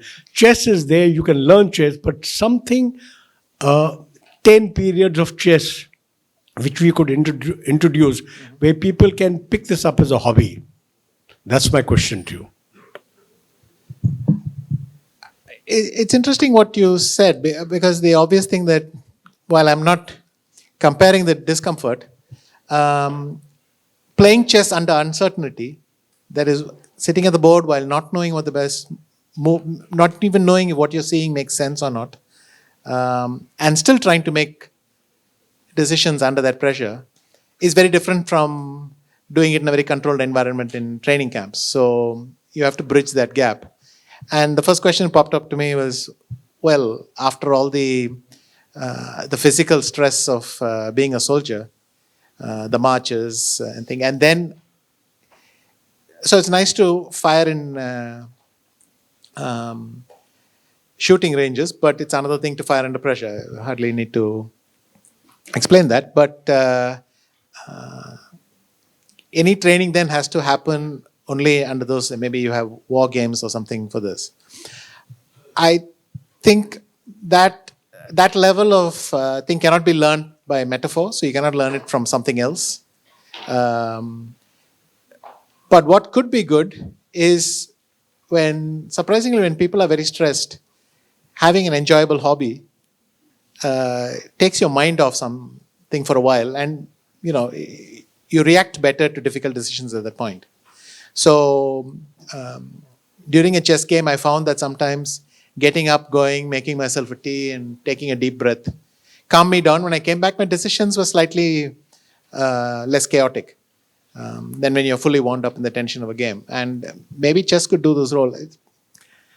I'm out on a limb here, but if in a difficult moment they could play a game of chess, it might take their mind off something for a few minutes. Thank you. Okay, now we have some school students, a very, very special school in Gurugram called Vidya. Most people are not aware of it, but one of our board members, Professor Mishra, he was director of IIT Bombay many, many years ago. Prior to that, he was in IIT Delhi as a dean, and his wife did some exceptional work in setting up a school within the IIT Delhi campus for children of the staff and class 4 staff and so on. And that she carried on when she went to Bombay, and then she got from the government of Haryana a good big plot to put up a school which is in one of the areas near one of the older villages within Gurgaon. And I had a chance to visit, so has Vijay gone often, and we are truly amazed to see how well the students of that school are doing. And so when Professor Mishra came to know that this was happening, he said, can the children from that school come? So I'm delighted that all of you are here. I think we have the principal here, or one of the senior teachers also here. Yes. So you people have some questions at the back? Some of you? Yeah, please go ahead. Good afternoon, sir. I'm Aditi, and I'm a 12th standard student with science as my background. So I would like to ask that whenever we start something, we are on a journey, and for a journey, we have some particular plans set it in the back of our mind. So it's not important that whenever the things go as we have planned or as it should be, sometimes the things go against our expectations. So how to cope up and how to manage the situation when things are not in our favor and as we have planned?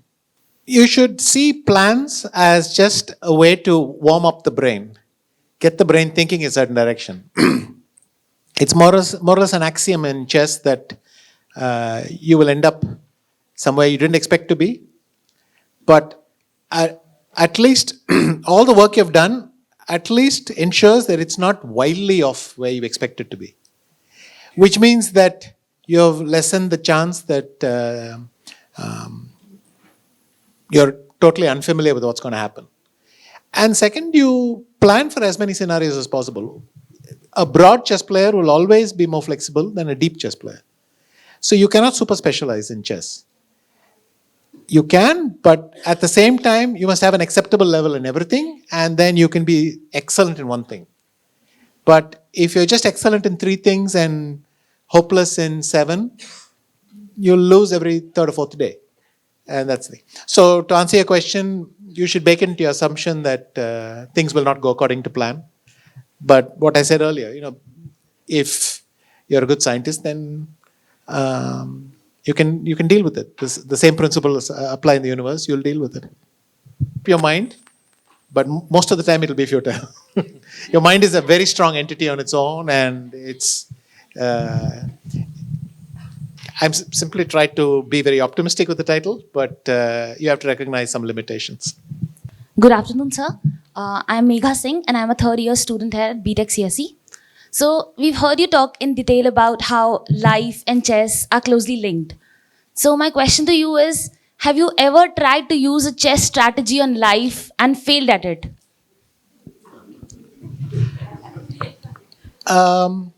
Just strategy with your wife, she said. We played a game once, and I very wisely offered a draw after 14 moves. And I must say that it wasn't only pity, but I was quite impressed that simply by watching tournaments, she had managed to pick up, she had navigated the first 14 moves quite well. And I thought it was a fair result at that point, not to push my luck. If you mention life, then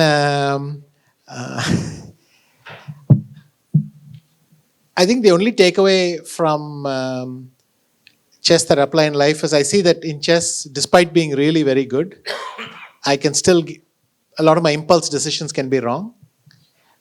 And so in other walks of life, I take it as an assumption that my impulse decisions will be wrong, and I try not to get too excited about it.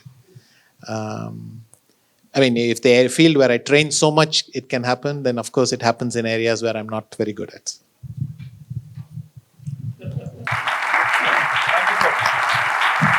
Thanks, Rishi, thanks. This could go on forever, but everything has to end at some point, so. Thank you, sir. That was such an intriguing session. May I now request Mr. Pawar to kindly introduce Mr. Chandrabhushan to all present?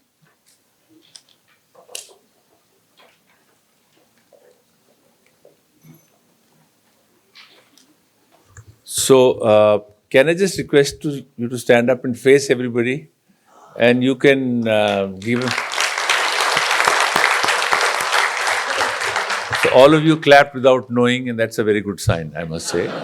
But please, so Mr. Chandrabhushan, I have got to know him only a few days ago, unlike Vishu, who I have known for a very long time.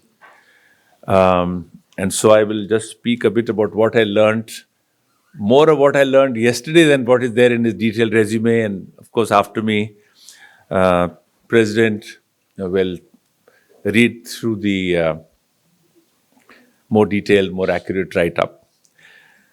He started out as an engineer from Manipal. And yesterday we were talking about how life takes us to planned and unplanned routes. And he ended up with someone who's now known as perhaps India's best architect, Doshi, in Ahmedabad. Landed up there. And Doshi's daughter and son-in-law were involved in building the building for the Center for Science and Environment, which is the reason why he was sent to the Center of Science and Environment. And there he came across a very passionate person, Anil Agarwal. Some of us have read about him. You know, an environmentalist inside his body. Was very influenced and then stayed on in the Center of Science and Environment and became an environmentalist from this interesting journey. Of course, it tells us many things about, we were talking about saying how many of us are so clear about where we want to go, and then life takes us in its own way, and we go along with life, and if we're enjoying what we're doing, we do great stuff, which what he has done. And his passion for things to do with the sustainable environment have been his life story. We'll hear a little more about that. But at the Center for Science and Environment, and many of you have heard about that place, and of course he's spent a little time here, but we are very keen to involve him at the university, where we don't teach sustainability as a subject, but since before inception, we've been trying to live that as a way of life, to be sustainable. So we've gone from the concrete and trying to go not to the abstract to say, how do we do it more appropriately? So when we were thinking about, when the university was thinking about conferring the next honorary doctorate, we invite suggestions from board members, we invite suggestions from many well-wishers of the university, and when we formed the university, we had an advisory board, very interesting people, of which Professor Mashelkar, whose name many of you have heard, was one of the most passionate ones. He's been here very often. And so among the many suggestions and recommendations that came, Dr. Mashelkar, had sent his name for being considered for this. And I called him up. I said, look, Dr. Mashelkar, we don't teach this as a subject, and is it appropriate for a university to confer an honorary doctorate on a person who deals with a subject that we are not expert on? And he was very candid and simple. He says, I know NU, I know you guys, I've known NIIT for a long time. You're a university of the future. He pointed our own line to us. And he says, that's where the future is. And I know that you're living sustainability, but now you have to engage with people who are scholars in this field, who are involved in it, and in a sense, get ready to be shaped, your thinking to be shaped by people who are on the frontiers of this space. And so then, of course, Mrs. Manke and the others put it through the whole academic council, the list of names he had. And clearly it emerged as our first choice. So it is with great pleasure that I do want to inform you of the decision from the academic council and the board, and to be with you here. And now perhaps I'll ask Professor Gopalan to talk in more detail. And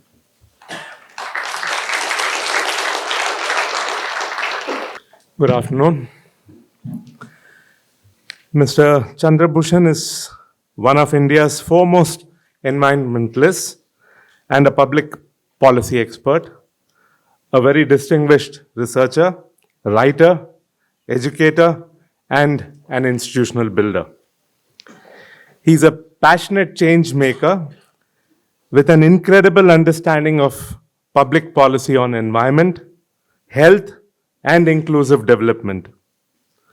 A man of above par intellect and sagacious wisdom, Mr. Bhushan advises a range of institutions and forums worldwide.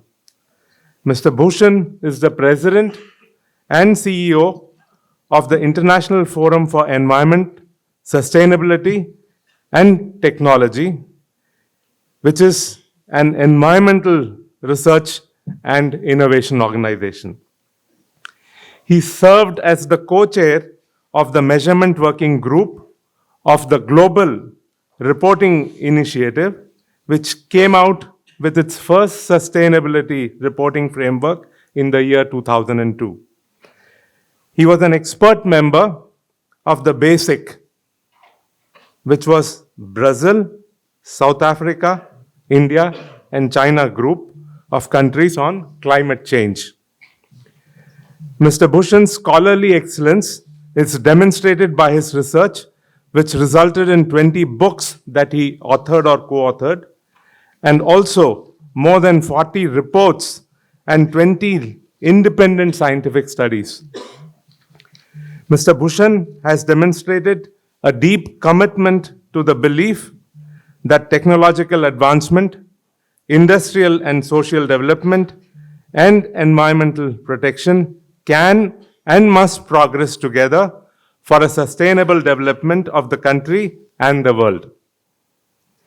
The assertion of his intellectual investigation has highlighted existential issues like climate change, energy transition, waste management, industrial pollution, natural resource management, and the rights of mining affected communities. For his immense contribution, Mr. Bhushan was presented with the Best Practice Certificate for Green Rating of the Indian Industry by Dubai International Award, jointly given by the Dubai Municipality and UN Habitat. He was conferred with the Ozone Award, a partnership award, by the United Nations Environment Programme in 2017 for his contributions towards framing the Kigali amendments to the Montreal Protocol to protect the ozone layer and climate at the 30th anniversary of the Montreal Protocol. Today, we have profound honor of conferring the honorary Doctorate of Philosophy, honoris causa, upon Mr. Chandrabhushan, a distinguished Indian environmentalist, for leaving an indelible mark on our world. His visionary leadership has not only transformed the landscape of environmental discourse, but has also inspired countless individuals to work for a healthier, more sustainable planet. NIIT University proudly celebrates his outstanding contributions through this award of an honorary doctorate today. Congratulations.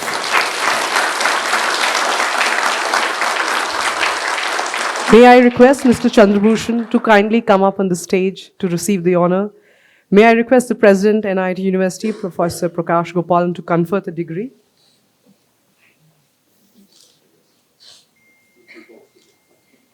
Please take the box.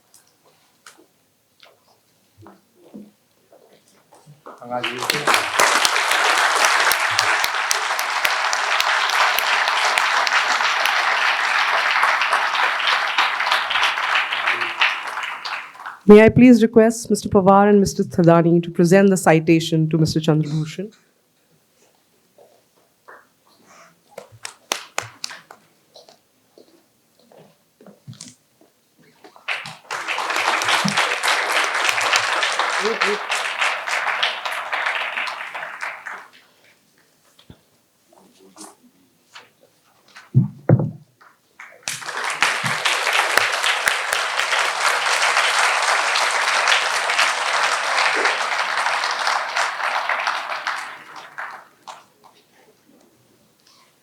May I now invite Mr. Chandrabhushan to kindly address the gathering.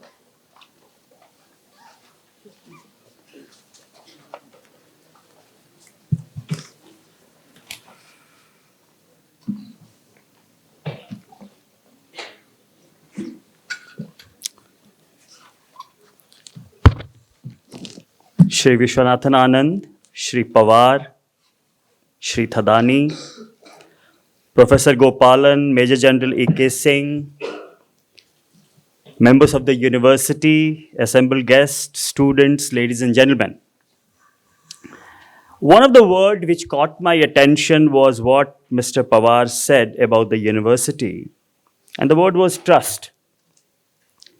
And I'm reminded of a very important yet forgotten statement of a great moral philosopher, Adam Smith. And we remember Adam Smith by his book, The Wealth of the Nation. But I believe his most important contribution was a book called The Theory of Moral Sentiments. He was, after all, a philosopher. He was a moralist. He wasn't an economist. He developed the field of economics, but he was a moral philosopher. And he said that trust and empathy is the essence and the very foundation of a successful society. You cannot have a successful society without having trust and empathy. And I'm so happy that trust is one of the moral values of this university, and I think we must teach our student. The education of the future must be built on trusting each other. In this country, we don't trust people. I think you can see correlation between a successful society which trusts each other, which has confidence in each other, and an unsuccessful society where people are in conflict with each other. So thank you very much, sir, for, first of all, teaching a very important lesson of life through this university. I am really thankful to the university for bestowing this honor on me. It's indeed a great pleasure to receive this honorary degree. When Mr. Pawar called me, I thanked him, and I was quite confused how my name came here. I didn't know about Dr. Mashelkar then. And then through different messages, I came to know that it was the recommendation of Dr. Mashelkar. So I'm thankful to him as well. He has been a great mentor to me.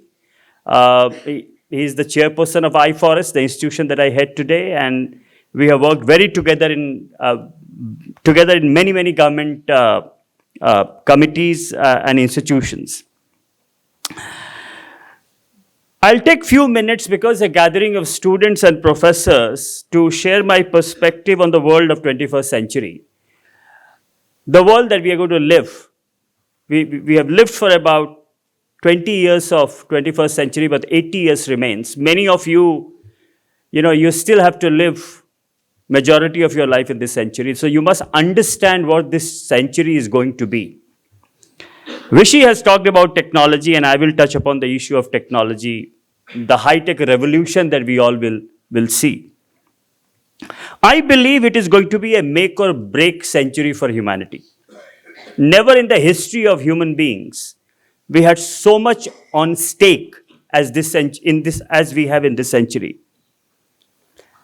And this country, India, will have a vital role to play simply because 1 in every 6 human beings will be Indian, or 1 in 5 will be of Indian origin, if you include all people. So 20% of us, someone who had some roots in this subcontinent, will be there. We will be the majority. It will not be the Chinese.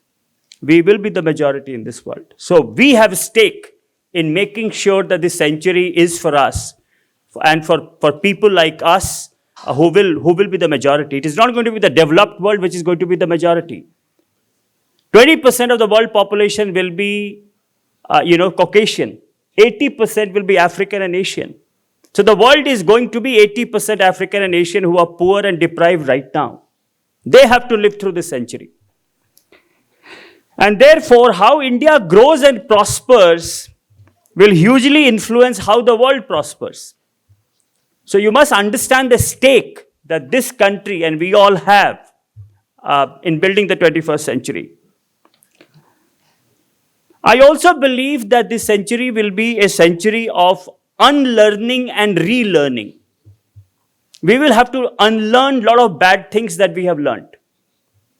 And as Vishy said, it's difficult to unlearn habits. But to survive in this century, we will have to unlearn many of the bad habits and relearn some of the old habits that we have forgotten. The habit of frugality, for example. I remember as I was growing up, I used to get clothes only on Holi and Diwali. That were the festival when my parents would buy new clothes for me. I never had 20 pairs of jeans and 50 pairs of t-shirts. But the habit of frugality is important for environment and climate. So we have to relearn some of the old habits, unlearn some of the bad habits. For example, how we produce industrial goods, we have to relearn. How we design our buildings, we have to relearn. How we travel and produce goods, govern ourselves, all these will have to change with the kind of challenges we have. And let me list 5 challenges. The biggest challenge that a country like India faces is demographic challenge. Okay. We don't want to talk about it, but we have a demographic challenge. There is environmental crisis, which is the second challenge. There's urbanization. Most of us in 20 years are going to live in cities, not in villages. Right now, only about 30% of Indians live in cities. 70-80% are going to live in cities of the future. We need to do energy transition, the 4th challenge, and the last is high-tech revolution, which we have been talking through the metaphor of ChatGPT, but ChatGPT is just one of the technology. The technological revolution is happening in every field. The demographic challenge is this, my friends, that by 2030, we will have 1 billion Indians in working age group of 15 to 64 years. 1 billion. Our population will be about 1.5 billion, but there will be 1 billion Indian in the working age group. Never in the history of the world has any country witnessed so many people in the working age group. Not even Chinese. Chinese at their peak had about 650 million people in working age group. We will have 1 billion people. Educated people like you. Okay, how do we provide them jobs? everyone will be looking for jobs. It's yesterday, Vishy, I, and Shri Pawar, we were discussing the job issue, how important the job is going to be, and think about providing job to 1 billion Indians. And it is not that we are looking at 30 years in future. We are looking at 10, 15 years when this challenge will be on us. The other demographic challenge is inequality. We are an unequal society, very, very unequal society. 1% of Indians have 60% of wealth. 1%. And inequality breeds tension and conflict in the society. And we have to now take on inequality issue head on. Now, how do we convert these demographic challenges into an opportunity? And my answer is just two things. We have to ensure equality of education and equality of opportunity. Everyone should get the quality of education which the very best in this country gets. So we must have equality of education. You all are very lucky to be in this university. Majority of Indians are not. So there must be equality of education and equality of opportunity to remove inequality in the society. That's the only way we can move ahead. Similarly, environmental challenges will require us to really take on some of the biggest problems that we have. Climate change, ocean pollution, chemical pollution, ozone, where I worked for 7 to 8 years looking at ozone hole. How do we heal the ozone hole? So there are many, many environmental challenges other than climate change. We have problem in nitrogen cycle, phosphorus cycle, which we are not talking about, but these challenges will come. We are too focused on carbon cycle right now, which is climate change. But there are multiple challenges that we have. And current technologies are inadequate to solve all these problems. And that's where iForest technology is a very important part of our work. And we believe that we need a new generation of technologies which are just coming up to solve these challenges. I'm not going to talk about urbanization challenges. We need to build cities for the future, not the Gurugrams of today, but cities which are affordable, sustainable, and accessible to all of us. Those cities we need to build. Let me come to the last point about high-tech revolution, because we had a lot of discussion and this university is looking at technology in greater detail. As I said, there will be cutting-edge technology in all the sectors. Food, energy, transport, health, information technology, computing, in every sector that you see. The food that we are eating is not the food we will eat 30 years down the line. We will have artificial meat, which will replace natural meat. There will be a lot of food which will be produced not in natural environment, but in factories. And those will happen simply because there is immense pressure on the natural ecosystem. So there is huge technological advancement that is happening in food industry. Similar technological advancement you see in energy. We are a combustion economy today. 90% of energy that we use by burning something. Some material we burn. And that's the technology which we learned 10,000 years back. The first human who discovered fire was by burning a material. And 10,000 years down the line, we are still burning material to get energy, whether it is coal, oil, or gas. So we are a combustion economy. We have to move from combustion economy to an electron economy, an electron that we can produce from renewable sources. So that technological advancement is taking place in the energy sector. And then there is technology that is happening in biotechnology, artificial intelligence. Now, all this technology is going to solve a lot of our problems, but they're also going to create some problems. AI, for example, will create problem if we do not have sensible governance. And I'm not using the term governance, I'm using the term sensible governance because generally governance means control. You want to control everything. That's not how the governance of future should be. So they all will require sensible governance, a governance that doesn't impede innovation and yet regulates the worst aspect of technology. And many of these technologies have worse aspects.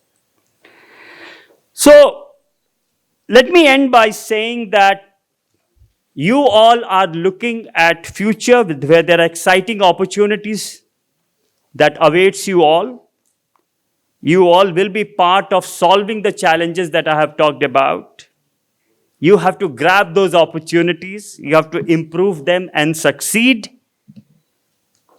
I'm very happy to be here and I wish all of you the best. Thank you very much. Thank you, sir. May I request Mr. Thadani, co-founder NIIT, to kindly present a memento to Mr. Chandrabhushan. Can I request Thadani, sir, to please present?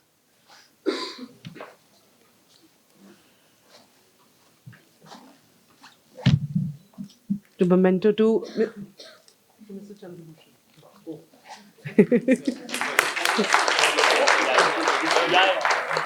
Vijay also. Sir. Take a picture with everybody. Yeah, take a picture with everybody. Okay.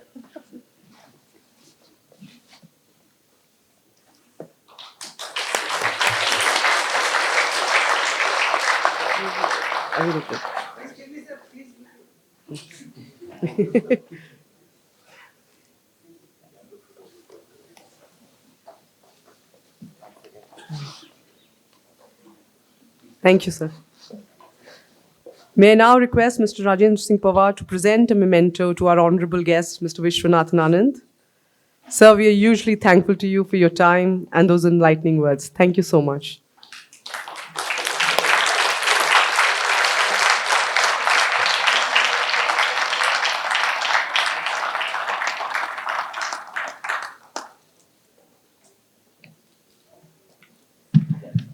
May I now request Professor Prakash Gopalan, President, NIIT University, to kindly deliver the vote of thanks.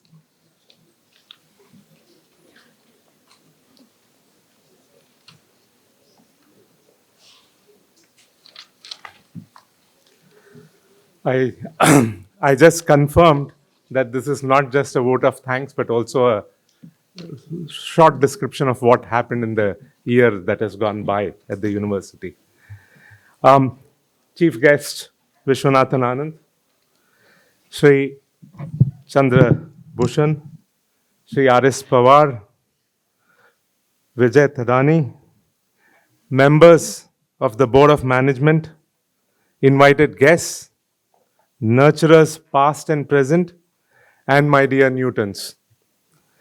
I consider it a great honor and privilege to propose this vote of thanks for the 15th annual lecture today, delivered by Viswanathan Anand on shaping a beautiful mind. Vishi, we are very fortunate to have listened to your speech, which resonates with all of us, and I'm sure each one of us will have definitely something to take away from here. Some of the points that you covered were about how good and bad memories when you are young shape you, how molding happens. You dwelt upon curiosity and also on the cultivation of curiosity, which shapes your mind in time to come. You also talked a lot about family, friends, and they being as influencers. You also talked on working on your memory and how storytelling or, going through stories helps memory reinforcements. Thereafter, you did cover on how to overcome fear and how machines are eventually taking over this game of chess as well as many other things in life. And lastly, you also dwelt on how one should challenge assumptions all the time. And I think these are very, very important things for our, particularly for our student community to, think about and take away from. And anybody who did not cover this, wants a piece of this, can always take this from me. I'm delighted to inform you and this August audience that NIIT University continues to be on a roll as it has been in the past.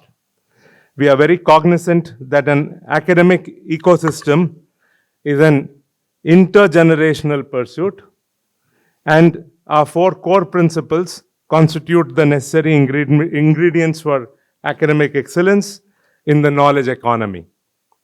As we move ahead, we also look forward as well as take a look at the rear view mirror to learn from more than a decade of experience.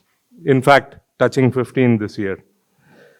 Your university has submitted the application for accreditation from NIIT this year and is compiling and stitching together university-wide information, which has not been a very easy task.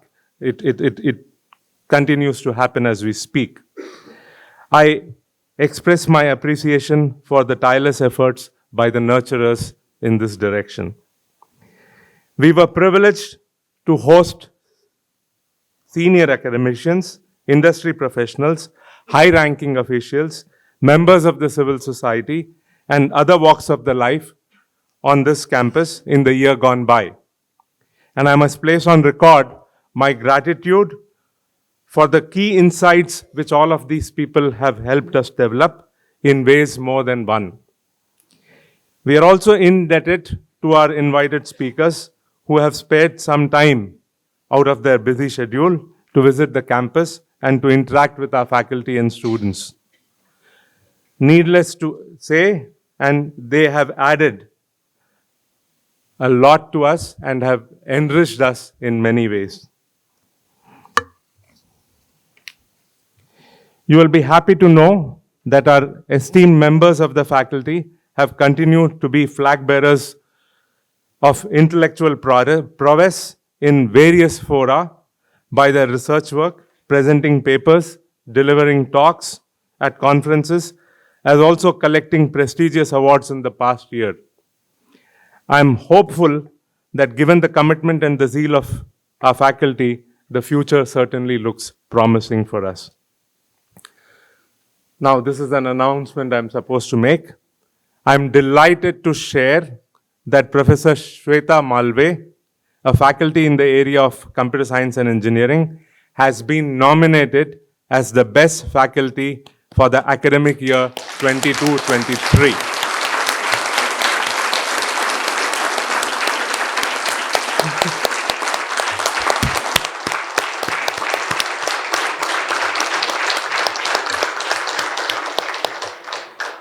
I feel proud and privileged to inform this august audience that NIIT University held its 13th convocation ceremony on the 7th of October. Professor Dinesh Singh, an eminent academician scientist and also the former University of Delhi University, was the chief guest on this occasion. A total of 253 students were conferred degrees. As in the past, our students have continued their involvement in research projects under the mentorship of their faculty. Our students and alumni have excelled in academics both inside and outside the campus by way of presenting papers at conferences and recording achievements in competitions of repute. A number of hackathons at the national level have been won by the students in this year.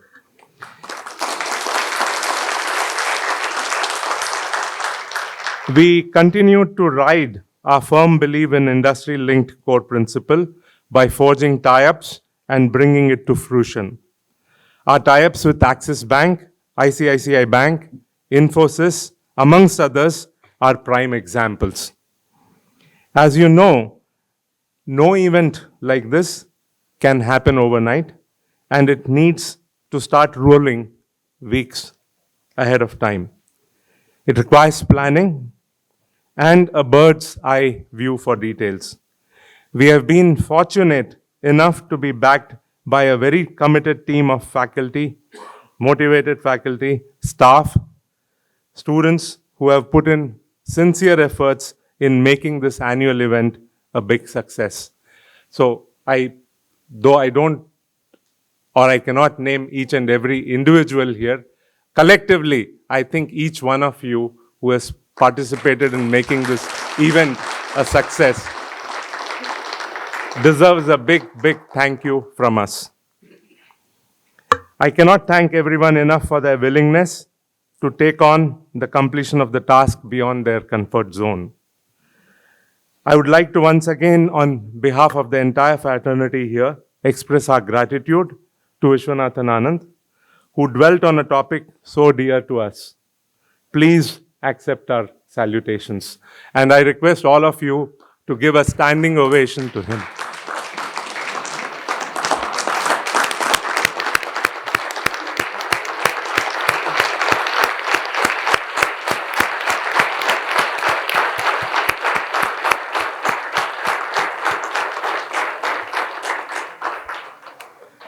Lastly, I wish to express my gratitude to the members of the media for covering this event.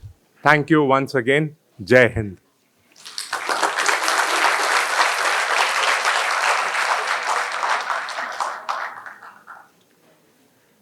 Thank you, sir. We shall now have the national anthem. To ordain this, may I please request all of you to please rise.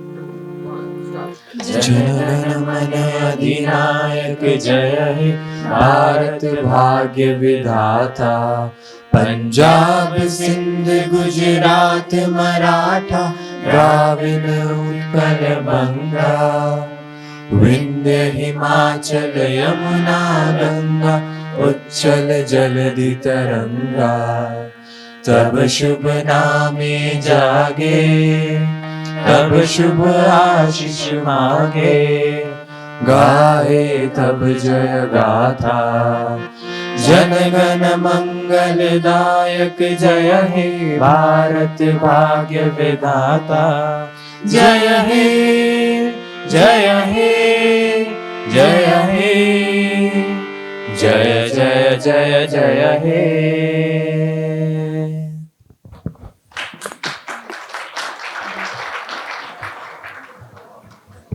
Ladies and gentlemen, with this we come to the end of the ceremonial proceedings of the day.